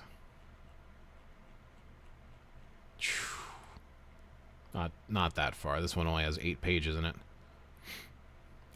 Allow me to start by introducing myself as well as what and where. The path. I don't want to share the name right now. Talk about my chosen name. I'll talk about later. When I was 13 years of age, the name came to me, as do many flights of fancy to the young. I have gone by it ever since. At that time, I felt the pull to gather a group of peers interested in magic and martial arts. At the time, I call... wow. Such bad writing compared to what I do now. Is the live still working? Error. YouTube is not receiving enough video to maintain smooth streaming. As such, viewers will experience buffering. Okay, so apparently there's some buffering. Sorry for that. I'm not sure why. And I'm not sure how to increase the flow. But I will close my other hard drive. There we go.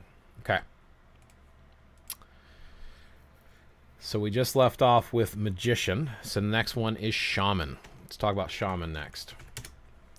Shaman is one that drives me nuts too, because Shaman is one of those other ones that I feel like is too commonly misused and causes too much confusion. You're still going smoothly over here. Works for me. I don't know why it's giving me that error message. Alright, so Shaman. Shaman is actually Russian, right? It's borrowed from this Russian word, shaman. And it's a traditional, unscientific faith healer, a member of certain tribal societies who act as spiritual and or religious mediums between concrete and spirit worlds. So this shaman stuff basically comes from Upper Russia, Siberia, as far as I know. 1690, priest of the Ural Atlantic people of Northern Asia, probably via German from Russia, shaman, from Tungsten Saman, which according to OED is perhaps from Chinese shaman, which is a type of Buddhist monk, interestingly enough.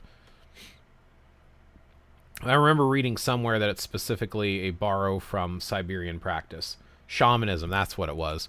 Shamanism is from that, which is why I think shaman is a derivative of that as well. So shamanism, I think this is the one that mentions a range of traditional beliefs and practices concerns with communication with the spirit world. I guess it's not on here. I don't remember where I originally heard that. I'm pretty sure shaman relates with Siberia specifically, but I know it's from Russia. Live stream is working. Thank you for confirming. But yeah, so many people just tack shaman on every type of practice, like indigenous practices. They're shaman. You know, if they talk about, I've heard a lot of people lately that are getting into Scandinavian stuff, which again, heathenry, Norse paganism, whatever you want to call it, and they call themselves shamans, and they're saying it's shamanic journeying and stuff like that. Shamans are those specifically working with the spirit world. So that's the biggest thing I would say there. But again, if you're not like classically trained, that's not really a big term that I would recommend using. But again, I'm not trying to dictate what you can call yourself. Brigid well. Brigid! Wonderful! That's my favorite goddess in the Tuatha Wonderful name. Most labels I've used in the past for myself felt cringy given enough years. I'm just a person. That part stays constant. I like it. And that's exactly the point. So is shamanism the same as witchcraft, or am I wrong? No, it's not. So here's the thing. Witchcraft, as I'd mentioned, is specifically British tradition, and it refers to just using magic. Witchcraft is a synonym for magic. It's a very generic term. And most people, if you try to ask them to describe witchcraft, they won't be able to. Now, some modern practitioners might start talking about circles, which actually comes from Sumeria, as well as Jewish mysticism, and they might start talking about the 5 elements, earth, air, fire, water, and spirit. That actually comes from Hinduism. So, and I can actually give you direct references, including books on where they first appeared. So there is a initiation into the Hermetic Order of the Golden Dawn, which first covers the 5 elements specifically. It's not a witchcraft tradition or practice. It's something that they adapted later when they built the modern version of witchcraft. So ancient witchcraft we don't know much about, and it was usually used in a negative way. But shamanism specifically is a practice that is about working with spirits and the spirit world. There's shamanic journeying, and some shamans will take certain types of substances to help them journey into the spirit realm and world and to speak with spirits. So here's the thing. The way that they go about doing that depends on the traditions of shamanism you're doing. The term shaman itself, of course, comes from Russia. And like I said, I'm pretty sure it's from the Siberian area. Siberia is northern Russia. But apparently, according to this, there are root words with Asia in general. So I guess southern Russia, where it touches Asia, Mongolia type of a deal, potentially. And there's even references to Buddhist monks, which Buddhism itself is Indian. So Buddhism, the main branch of it, is from India, but then it went to Japan. Actually, it went to China first and became Chan Buddhism. And then it went to Japan and became Zen Buddhism. And it went to Tibet and became Tibetan Buddhism. But again, just different types of words that are vague in their usage. But I think the big thing to remember with shaman is its specific connection with the spirit realm. Medium would be very similar, even though that's just communicating versus arts that a shaman may or may not practice. I don't know a lot about shamanism. I know most of the people that use it have a tendency to talk about shamanic journeying or working with herbs in some capacity. Medicine men, I just wanted to at least briefly mention it because it's another very generic term that people try to call indigenous spiritual folks. They try to call them shaman or medicine men, which would not be accurate. Like I said earlier in this live, they didn't really have terms like that, at least according to one of my friends who is from a tribe. So medicine man is very generic, a Native American shamanistic healer. Now remember, they're calling it here shamanistic, a traditional healer among indigenous people. This is a term from the 1800s that Americans started referring to their spiritual individuals in these indigenous tribes. They called them medicine men to refer to that individual who played that role. So usually this is tied into indigenous traditions, specifically American indigenous traditions. Witch doctor is interesting because a lot of people like to think of witch doctor as a type of shaman. But in fact, most of the definitions I can find on witch doctors is about countering witchcraft. It's a doctor against witchcraft based upon some things that I had read. One source of that is what I just shared a link to right there. A person who is believed to ward off witchcraft and heal through magical powers, and it's supposed to be a type of shaman. So I don't know a lot about the term witch doctor either. I just think it's interesting to bring up, again, all of these terms. So you have witch, that was used in one way. Now you have witch doctor, which is a way of blending two terms together and causing additional confusion. That's why I'm kind of bringing that term up. Let's talk about Vitki, because there's a huge boom about this Norse paganism stuff that people are just taking these old labels and just slapping them out there. Now, here's my biggest problem with the word Vitki. We don't know what the Vitki did. We just see it in a handful of sources. I think there are two I can cite. Let me go to my Scandinavian tab here on my notes, Vitki. So we have it mentioned in 33, Old Norse, Eru varu allar frá Vidolfu Vitkar allar frá Villaidi. And this is mentioned in section 33.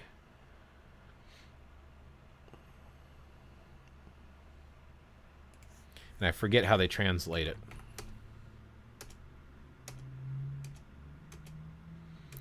Section 33. Let me just actually take the actual word, which is very close to Vitki. It's Vitkar. And look for Vitkar, since that's not working the way I thought it would. Why is Vitkar not coming up? Is it the accent on the letter? Unless this is the wrong page. Maybe it's the page below. I usually put it above. Yeah, it's from here. Okay. So section 33 of this. So I put it below. Usually I put the link above it. So we see mention to Vitkar.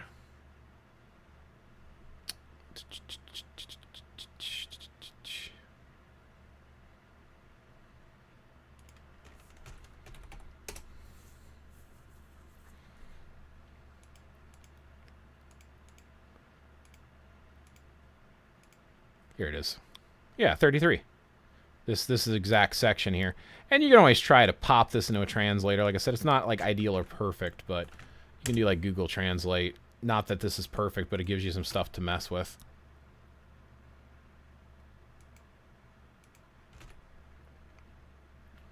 Are they all good? From Wise. Because Vitkar, and that's the big thing with this word, Vitkar and Vitki. Vitki is like mentioned in a handful of sources. It's written down, not what they did or how they practiced. So this is a borrow from Old Norse word Vitki, right?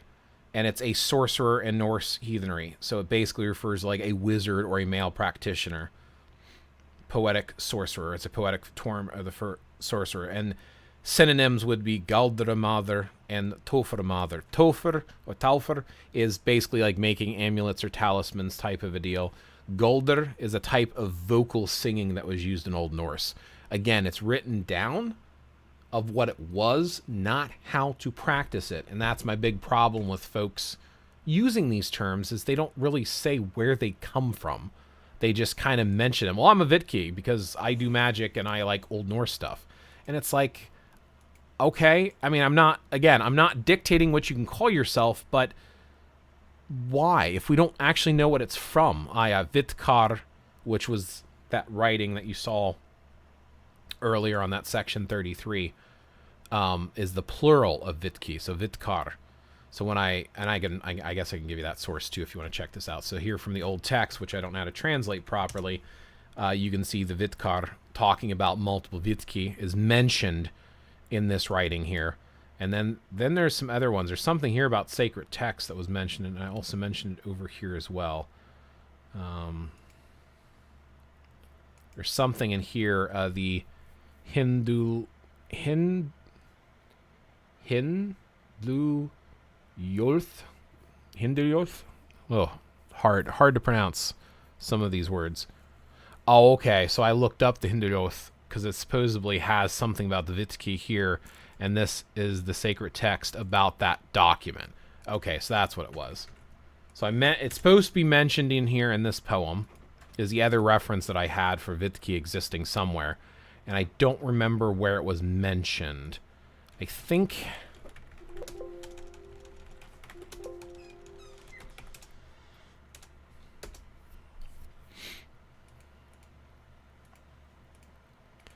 So all of this stuff looks like it's translated to English. So somewhere in here, they mention the word Vitki. I just don't know where it's at in the poem. But those are the only two references I'm aware of.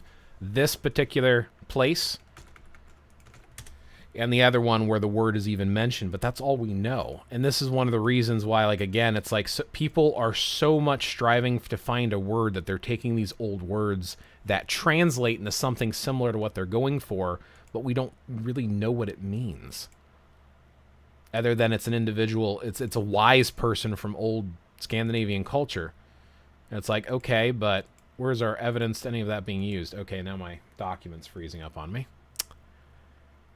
Give me a second to get back to my quick notes, because I won't be able to post any more links or go back to my list. What if I close this? What if I force close this and open it back up? That did the trick. Cool. Volva. Volva is more abused than the term Vitki is, for the same reason. So Volva is mentioned a lot more than any of the other Scandinavians type stuff, and most people try to translate it to mean a Norse witch, which I just... Again, using the term witch generically, everyone tries to use it for anyone who does magic, when you might as well just use the term magician at that point. But here, the Volva, it's basically like a seer, a female practitioner of magic. This is very specific to being a woman. Now, I should have written down these sources to share with you, like links to them so you could check them out. I'm going to have you trust me saying hearsay, and if you want to look up more about it, search on it and get confirmation on what I'm saying. So this is going to be presented as UPG hearsay from me, but basically Volva were a type of wandering seer who practiced Seidr among other type of spiritual practices. We don't know how they were practiced, but we do know that they apparently would trade fortune-telling type practices to different clans and tribes and would travel around the land. That's stuff that was written down about the Volva that I remember reading about. I just don't remember where I heard it from. But it's basically like a soothsayer, prophetess, and yes, they do use the term witch here. I'm just not a fan of it. Divination and prophecy.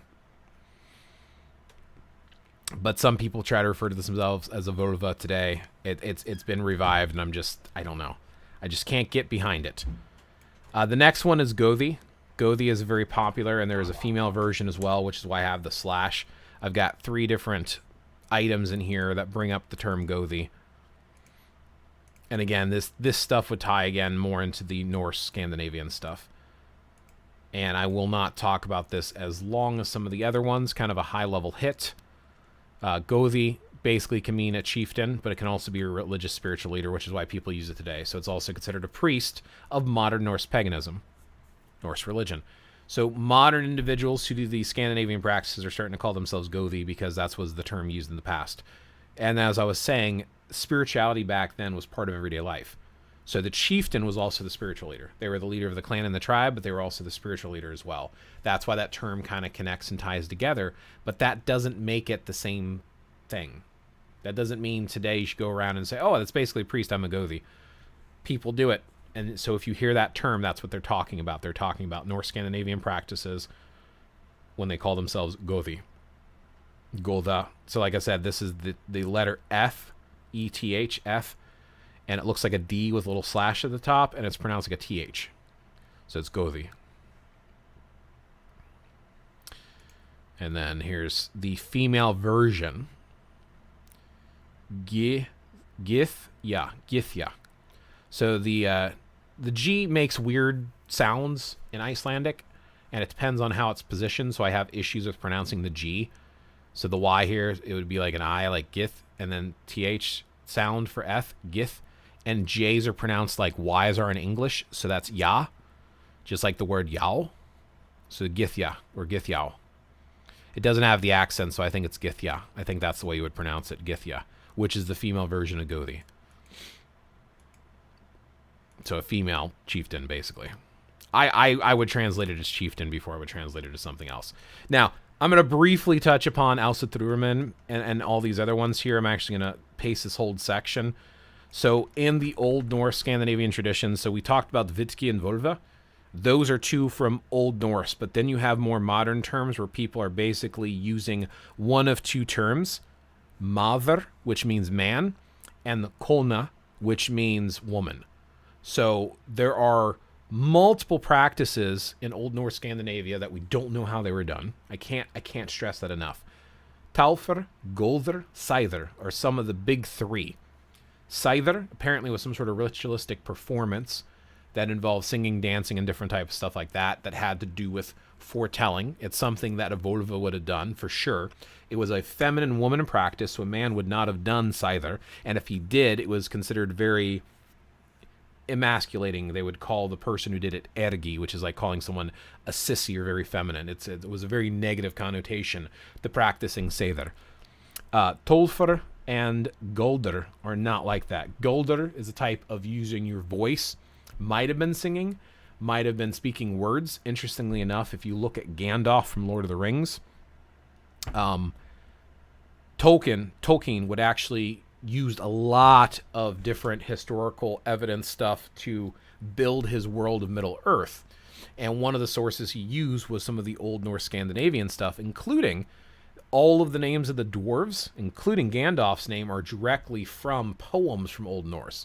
Like, there's actually a list of dwarven names, Dwevgar, and it lists them all out, and that's the names of the dwarves. It's like literally a one-for-one. You like literally took them directly from that. So interestingly enough, I'm bringing that up because the way Gandalf, his powers are basically him speaking, and in the entire world Elen-Iluvatar, whatever his name is, the main deity in his world, built the world through singing and voice. The Valar sang the world into existence because the voice is powerful.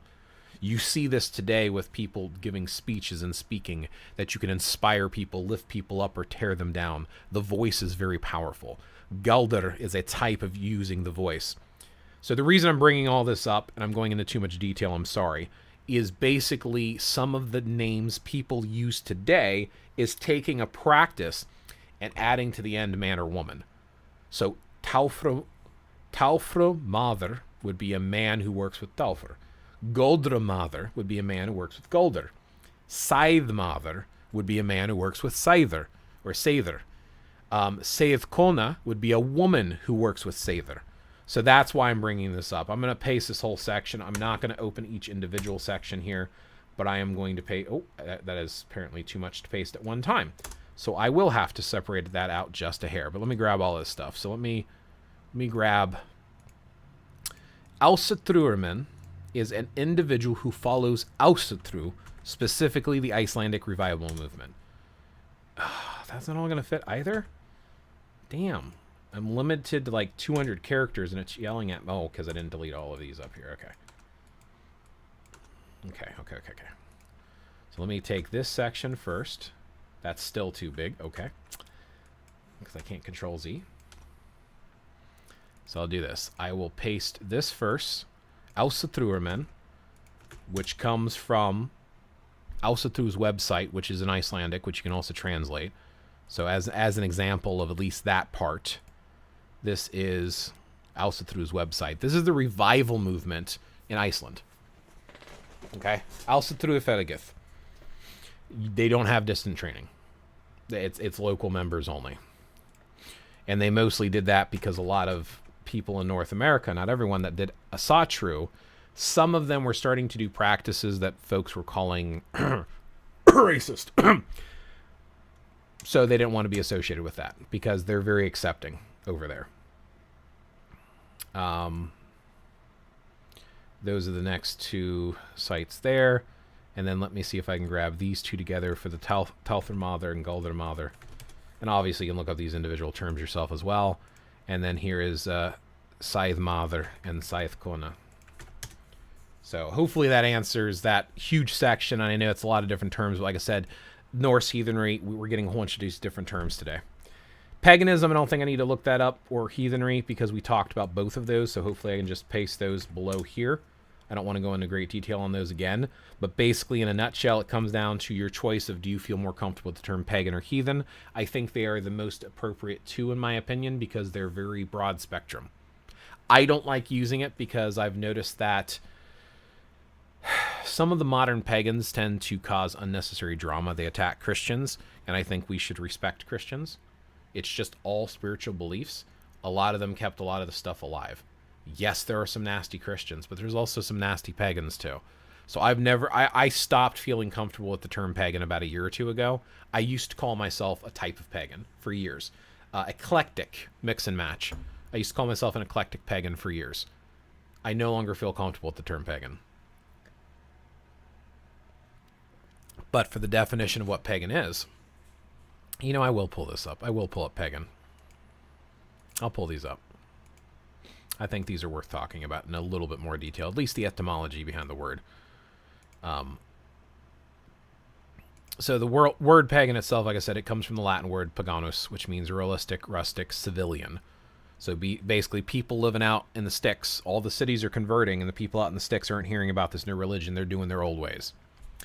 So they kept using it because they were called pagan if they weren't Christian. So basically it's now relating to characteristic religion that differs from the main world religions. That's why people use it. The term pagan means nothing else than you're not part of the world religion, and you're doing something that has to do with like polytheistic type practices. Although I guess there are pantheistic and neo-pagans and all this other kind of stuff too. It's like there's different versions of it, but pagan's very popular. Same thing over here. You can see on this website as well, 1400s, mid-14th century person that's non-Christian or non-Jewish faith. From the Latin paganus or paganus. It's a Latin for villageristic, civilian, non-combatant. There you go. Nice and quick, to the point. let's pull up heathen. Remember, in Old Norse or Icelandic, it would be heathen or heithi. So Old English version as well. There's an Old English version of this as well, which, again, non-Christian, non-Jewish. Heathen man, one of a race or nation which does not acknowledge the God of the Bible, especially of the Danes. Merge with the Old Norse. Here you go. Heathen. Perhaps literally dweller of the hearth. Or heath. One inhabiting uncultured lands. So I guess the biggest difference between pagan and heathen is pagan, I guess, refers to one group, where heathen's a large group of people. Pagan's an individual type of deal, I guess. I don't know. I usually equate heathen with folks that do Scandinavian practices or Germanic practices, and I refer to pagan for folks, and this is personal take, pagan as folks that do more of the European stuff, such as Ireland, Wales, France, Britain. I wouldn't I guess technically I don't even know where I'd put the Slavic traditions. I don't know if I'd call them pagan or heathen. But that's just my general thought process, is heathen is the Germanic up to the north, and the pagan is the rest. That's just kind of how I view it personally. But a lot of people use the term pagan. Sometimes I would call myself a spiritual eclectic animist. I think that fits. I've identified with terms personally, such as eclectic, monistic, animistic, and polytheistic. Those are the big four category-like terms that feel right to me personally. But again, it's a personal choice. Let's talk about sorcerer. Sorcerer is an interesting one. And I think the biggest difference, if you're going to separate the word sorcerer from witch or wizard, is in the fact that it has to do with dealing with fate. A sorcerer, a caster of lots, or an influencer of lots. So both doing a type of interaction with what's coming, right? So this is early 15th century. Conjuring of spirits, one who uses magic arts and divination. So then you're like, okay, so how is that different than a medium or a shaman? Well, this is talking specifically about divination. So you are foretelling, future telling, right? But you're also influencing that future. So a shaman is one that works with future stuff and influencing them. Seeing them and influencing them is typically the way a sorcerer works. But it is commonly used as a synonym for magician and wizard. Wizard, I feel like, is more broad category. Magician is also a broad category, and then sorcerer seems to be focused specifically on future reading and interaction. Shaman is focused more on the spiritual world. Druid is about specific practices that are associated with those lands that use the term druid, such as, like I said, Ulgum specifically, or working with the rod, working with the different plants in the area, the association with trees and groves specifically being very important to them, knowledge of the earth, and working with earth magic type of stuff. So it gets more narrowed down into a flavor of magic and mysticism. Witch is also, and witchcraft seems to be a very broad term, like magician, but I think witch, in my opinion, is more regional. Hopefully I'm not boring you all. Hopefully this is interesting. Few less comments as we're getting towards the end. The term mancy and mancer. Let me pull up mancer specifically. So I've heard someone, I remember talking to someone specifically when I used to do a spiritual group locally, and they mentioned to me mancy means anything dealing with divination. So a necromancer is a death diviner, which means they work with, like, for example, a old-fashioned version of necromancy was when you were butchering an animal. When you took out its entrails, you would read its entrails. That was a form of necromancy. If you do mediumship and speak with the dead, because it's the dead, that is a form of necromancy. However, according to here, which is where you hear the term necromancer used in video games and fiction, of someone who summons an undead army and stuff like that, raises the dead and whatnot, apparently mancer... Oh, this is not the mancer I was looking for. That's not the mancer you were looking for. Did I post? Yeah, no, I posted Sorcerer. Let me post Necromancer really quick. Hey, Historical Heathen, good to see ya. Been a while. Let me pull up both of these, because I know there's a link to it. Man, you missed all the good stuff talking about Alstutrumen, Toframather, Goldramather, Seithmather, Seithkona. You missed all the good ones. We can come back to those in a minute, though. Historical Heathen runs a YouTube channel as well, and he focuses specifically on some of the linguistic aspects of a lot of the Old Norse revival movements. So really, really cool channel. Definitely worth checking him out if you have not, and if you're interested in that stuff. That dude has good material. Let's see, where was I? So, Mancer. I posted posted Necromancer stuff. So Necromancer and Geomancer, the biggest difference being Earth versus Death, but it has that same ending of Mancer. There we go. That's what I was looking for right here. So this Mancy link, this is the other reason it's neat to look up some of this stuff. So not just divination. That was the main thing. That was the argument of the individual in that group. They told me Mancy was about divination. But apparently, and this is for fantasy, variety of magic, especially that of controlling related to a specific custom or theme. So this being fantasy related might have it removed. So necromancy might specifically just be referring to the actual usage of, how do you say? Oh, here is Mancer, right? Oh, that's what I was looking for. So this is Mancy. So in fantasy, I see. I'm sorry, I apologize. So necromancy, this is how necromancy is used in fantasy, but it's basically divination for Mancy. Mancer, which would be someone who does, is a practitioner of a specific type of divination, but it's also a user of a specific type of magic. So a necromancer would be someone, I guess, who does necromancy. Necromancer, 14th century. So it's a type of sorcerer adept in black magic. So again, you're narrowing it down to a specific skill. So someone who refers to themselves as a necromancer is kind of like how a witch could call themselves a healer, as could many others. A necromancer could be a type of subcategory of something you do or practice. There's also geomancy, which apparently has to do with, I guess, green witchcraft. And it basically is how folks will work with numbers and quadrants to do a type of divination working with earth-based magic, which, again, is another interesting subcategory. So it's less of a broad term like a lot of these other ones that we were discussing today. Just talking about them briefly. Specifically relates to geomancy. And again, how we talked about geomancer, one who practices geomancy. And geomancy, like I said, it's like at this number sense. So it's an art of divination by signs derived from the earth. Pretty straightforward.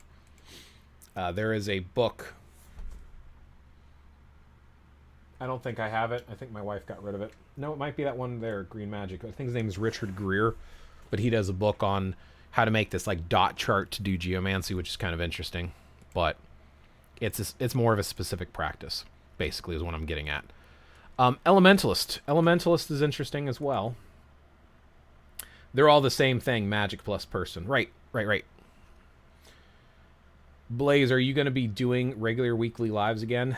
I wanted to, and I keep getting distracted. I mean, I get pretty good participation and interaction, and you all seem to enjoy them.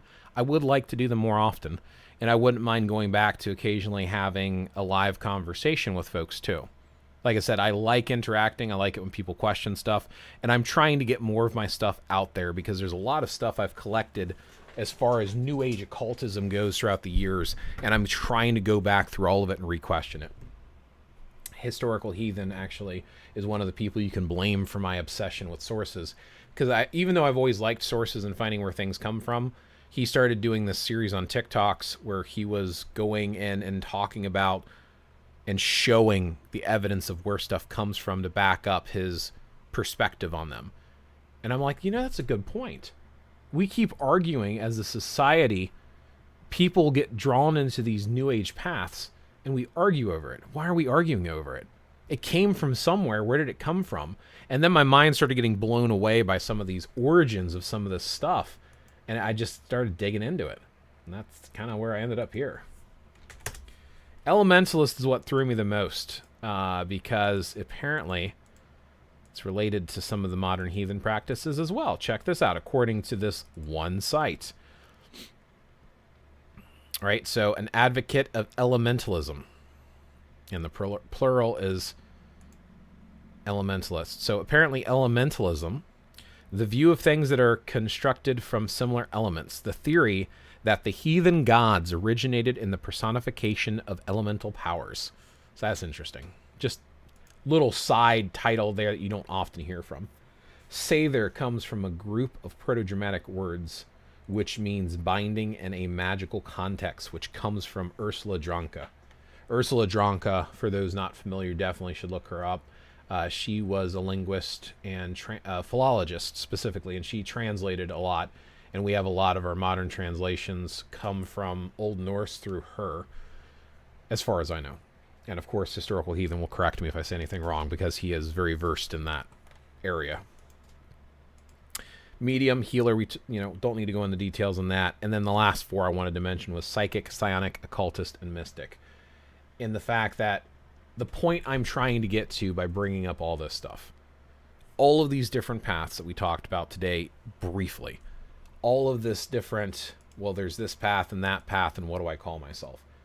Ultimately, oh, look at that. I'm sharing my wrong window. I was trying to close the window and sharing my stuff, and you can all see what's going on. Fun. Anything there I should not be showing? Probably. Huh. All right. And I pull it right back up. That's not what I'm looking for. I'm trying to click this and click that. Click my face. Logitech. Why is it doing the background?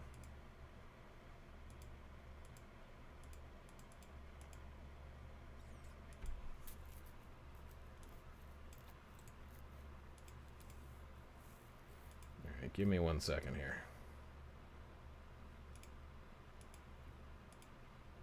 What is it trying to click here?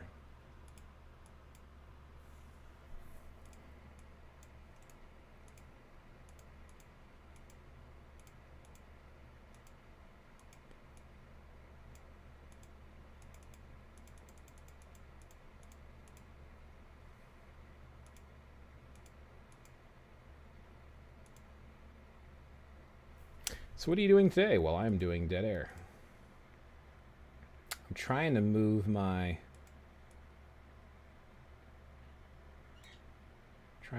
camera. What is this that's trying to move here? I don't even know what this is. Okay, let me try to do it this way. And it's still doing it weird. Okay.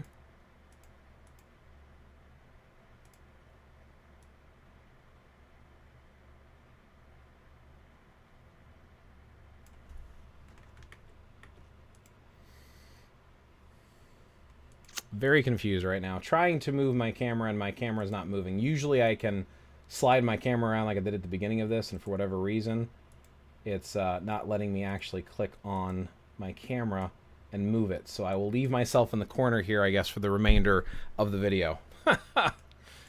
My main point that I was trying to summarize and talk about. When it comes to titles and names and definitions, if you're not classically trained in a specific tradition, other than trying to find others to connect with that study the same things as you, it doesn't matter what you call yourself.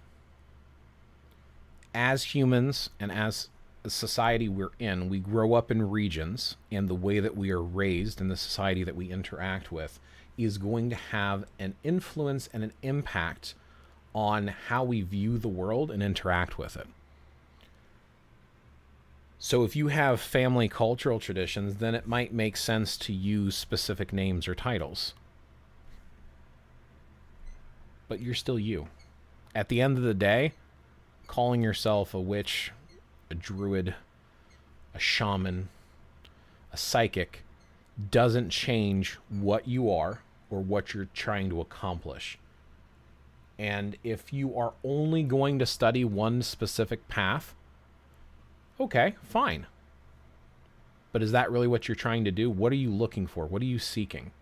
Are you seeking a specific connection with your own ancestors? Are you seeking some sort of connection with the earth and the universe? Or are you just trying to discover what's out there? That's why, to me, labels have become more meaningless than they ever have before. Especially because, as I was mentioning when we talked about words like witch, nobody can really define it. It's someone who practices witchcraft. What's witchcraft? Well, it's witchcraft. Okay, so what makes it witchcraft versus any other form of magic? Because you call it that. It's the name and the label that you're putting on it that makes it what it is. Witchcraft is generic. It's magic. It has origins in England. Druidry, likewise. Druidry has at least a little bit more connotation to a specific type of practice, but again, the way people go about and do their art and their craft, they make it their own. The longer you start doing anything, people have changed their titles and labels as they've continued their spiritual journey all the time. I've done it. I've called myself many things throughout the years, and I constantly change it and change my mind until I came up with the idea of, why do I even care anymore? I am who I am. If I want to talk to other individuals, I'll go out there and look for folks that are talking about topics, and that's how I connect with others. If I want to look at people who are doing Norse heathen stuff, like I said, the two main things that I like to focus on mostly is modern heathenry and modern druidry. Those are the two things I like the most right now. Like I've dabbled in other stuff, but I always come back to those two paths. So it would make sense to try to look those up. But like, where are you going out to label? Like, could you have a conversation with someone and just tell them that I'm just who I am, or I'm a polytheist, or I'm a spiritualist, and I like to study X, Y, and Z, versus having to have a label from those traditions when they're not official labels anymore. Like, it's not organized. It's not like a certificate you hand out. It's not like someone says, you know, I guess it feels different if you were to say, I have a degree from this school.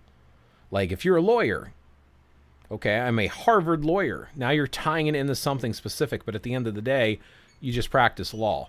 That's why I prefer, personally, the more generic ones like magician. It's generic. Doesn't have the spiritual aspect to it.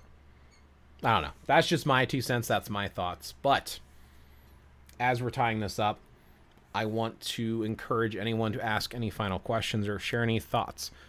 We've had quite a few people in the comments, and I appreciate that. And you shared some of your own names that you use for your spiritual path. If anyone else wants to share their thoughts on it or dig into it further, let's talk about it. This is open discussion, not just me talking. I'm going to keep trying to play with my freaking thing until I can get my camera moving.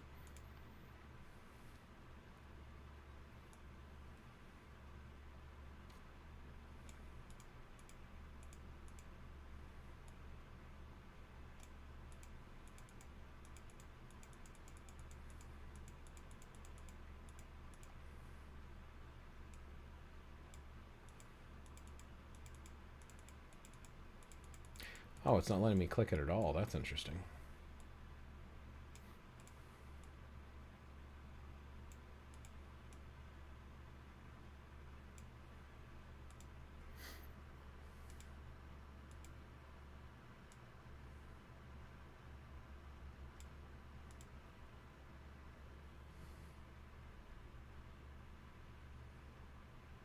Amazing topic and lots of info to digest. Thanks as always. Absolutely, Tara.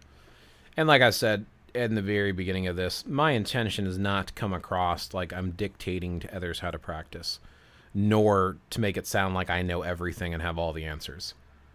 What you call yourself is a personal choice, and it's your business. I'm just giving you food for thought and things to consider.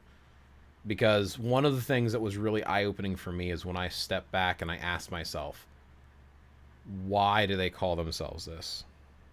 And what is it that they're calling themselves? I've been using classical polytheist recently instead of Hellenic polytheist because it feels more open-ended. I like that. Classical polytheist. Magic and stuff really isn't my bag. I'm just like breaking down the stories and linguistics. And there's nothing wrong with that, historical heathen. I think that makes a lot of sense, which I like. You know, I like the fact that folks take that time to look. In fact, one of the biggest things that I've been spending time on is folks like Jackson Crawford's videos and Chris Hughes's videos, to listen to that historical aspect of where this stuff is being inspired from. I mean, so many people get caught up in, I want to do spells and I want to do magic. They don't stop to think about where this stuff is coming from and why it may or may not be inaccurate. That's the point of some of the other lives I've been doing, is where some of these magical practices come from and where they originated. I think it's important to look at, personally. But in an online survey, I would just check Hellenic for statistical clarity. I think for me, it's about community and seeing what all is out there, even with different types of Christianity. Even though I don't call myself 100% Christian, I could see that.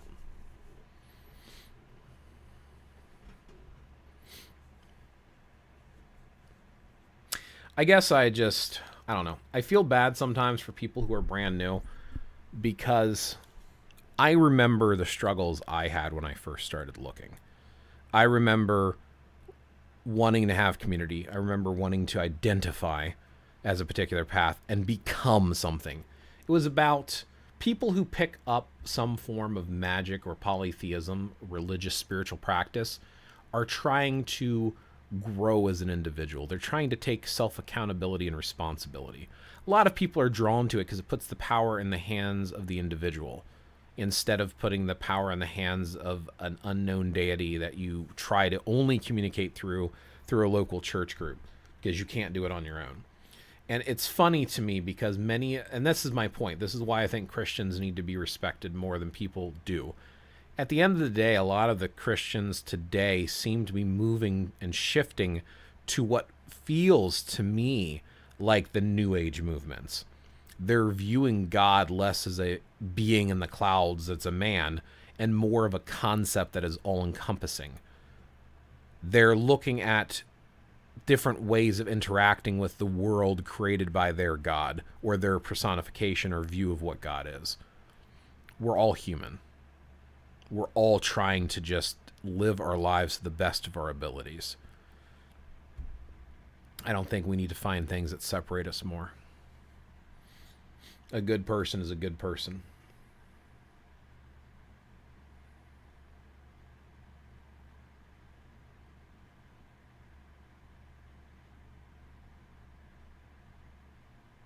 Well, cool. This actually ended up being one of my longest lives. I usually don't do 2 hours. I try to keep it under an hour. But this is just, again, there's just such a fascinating topic, because there's so many different titles and labels and paths out there. It doesn't help someone who's lost and looking. And people look for many reasons. They look because what religion or spirituality they were raised in did them nasty or wrong, or something just stood out as, I want away from this, or they feel the calling for something else. That's the other thing that I think is so empowering about the individual. And most people that are looking aren't part of big groups. If there are structured covens and groups out there, they're not online looking for people to help guide or teach them. The people that are looking and seeking are those that feel like something's missing in their life and they want to take back control and be self-accountable. And then they feel afloat and adrift, so they look for something to grasp onto. And that's why they latch onto words that are popular that everyone's talking about. Especially people who are passionate about this stuff that do share it. They hear them inflating these words of the power you get by becoming a witch or something, and they're like, oh, I want that too. So then they're like, well, I have to be a witch because that's what's going to get me to the point that I'm trying to achieve. You don't need that. Just be you. Continue forward, continue looking, continue researching, and realize that you don't even have to go into the past to find practices. Every day, as humans, we keep cultural practices and traditions alive. There are simple, and this is one reason why I was debating doing videos on how to do magic finally, and how to think about it. There was a video the other day my wife was showing me about this person. They were Christian. They were doing this farm home cooking type of a thing, and they had an apple. So they asked a question, and as they twisted the stem off the apple, they would say yes, no, yes, no, until it broke off to give them the answer as a form of divination.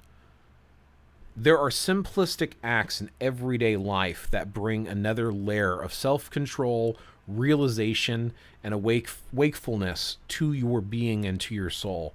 And it doesn't have to be with any particular path. It doesn't even need to be old or ancient. We used to think bleeding people is a way of healing them. We grow as a society, and there are detailed things in everyday life. Putting up trees for the holidays. What does a tree have to do with Christ and Christianity? But we still do it. There is symbolism buried in every single act that we do, and there's purpose behind it. Even something as simple as shaking someone's hand. When you put horseshoes over the door, being up to keep the luck in. There are things like that throughout our culture and history and our own family that we have passed down that have power. And I think at the end of the day, that's what draws a lot of people to these spiritual paths. Why they seek and look and try to find the perfect path. They're looking for this guidance, and they're looking for a way to do things with purpose and meaning.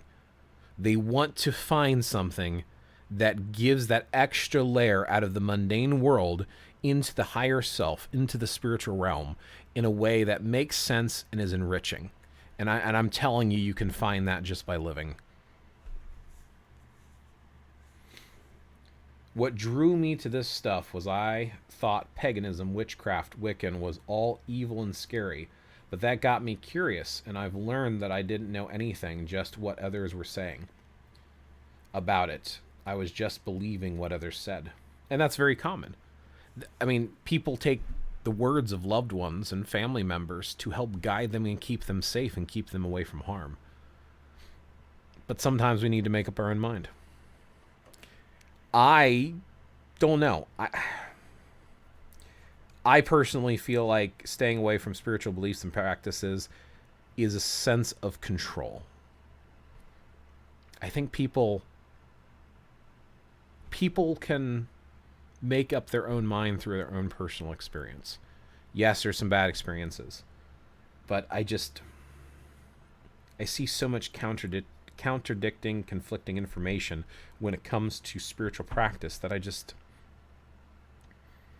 how can we say something is all powerful and all knowing and loves us unconditionally, yet is going to let us walk off a cliff? Oh, because you have free will. It sounds like a cop-out to me. Then why do we pray to this being to protect us, to keep us from harm, yet where he can walk in to make choices? If this being is all-knowing and all-powerful and guide us to the truth and the light, then why doesn't it? But if we look and do our own observation on nature itself, what is nature? It is a natural, unforgiving, unbiased form of what is.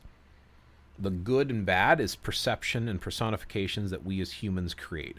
Does it benefit us? Does it not? We always look at everything as happening to us, and we forget the fact that when the natural order of things happen, anything from death to things growing to natural phenomenon, it is not happening to us. That is ego. That is arrogance speaking. It is simply happening, and we so happen to be in the presence of it while it's happening. It wasn't done to us. It was just done, and we were there. I don't know. That's starting to get more into the philosophy of how life works, and don't want to get off track. So, but anyway, thank you one and all for hanging out with me for a little bit. Hopefully this was insightful and something to consider. Really appreciate the support as always. If you do like my content, I highly encourage you to watch my previous videos, comment, thumb up, and interact. Right now, the algorithm hates me because I took a 2-year hiatus and my channel is not recovered because of how much information is out there on YouTube. So if you want to convince me to do more stuff, interact with my things like you've been doing, thank you for your support. And I'm going to call this live at an end, but it will go to my live section on my video, so feel free to check it out again later. Thank you, and may your path be a fruitful one. Bye for now.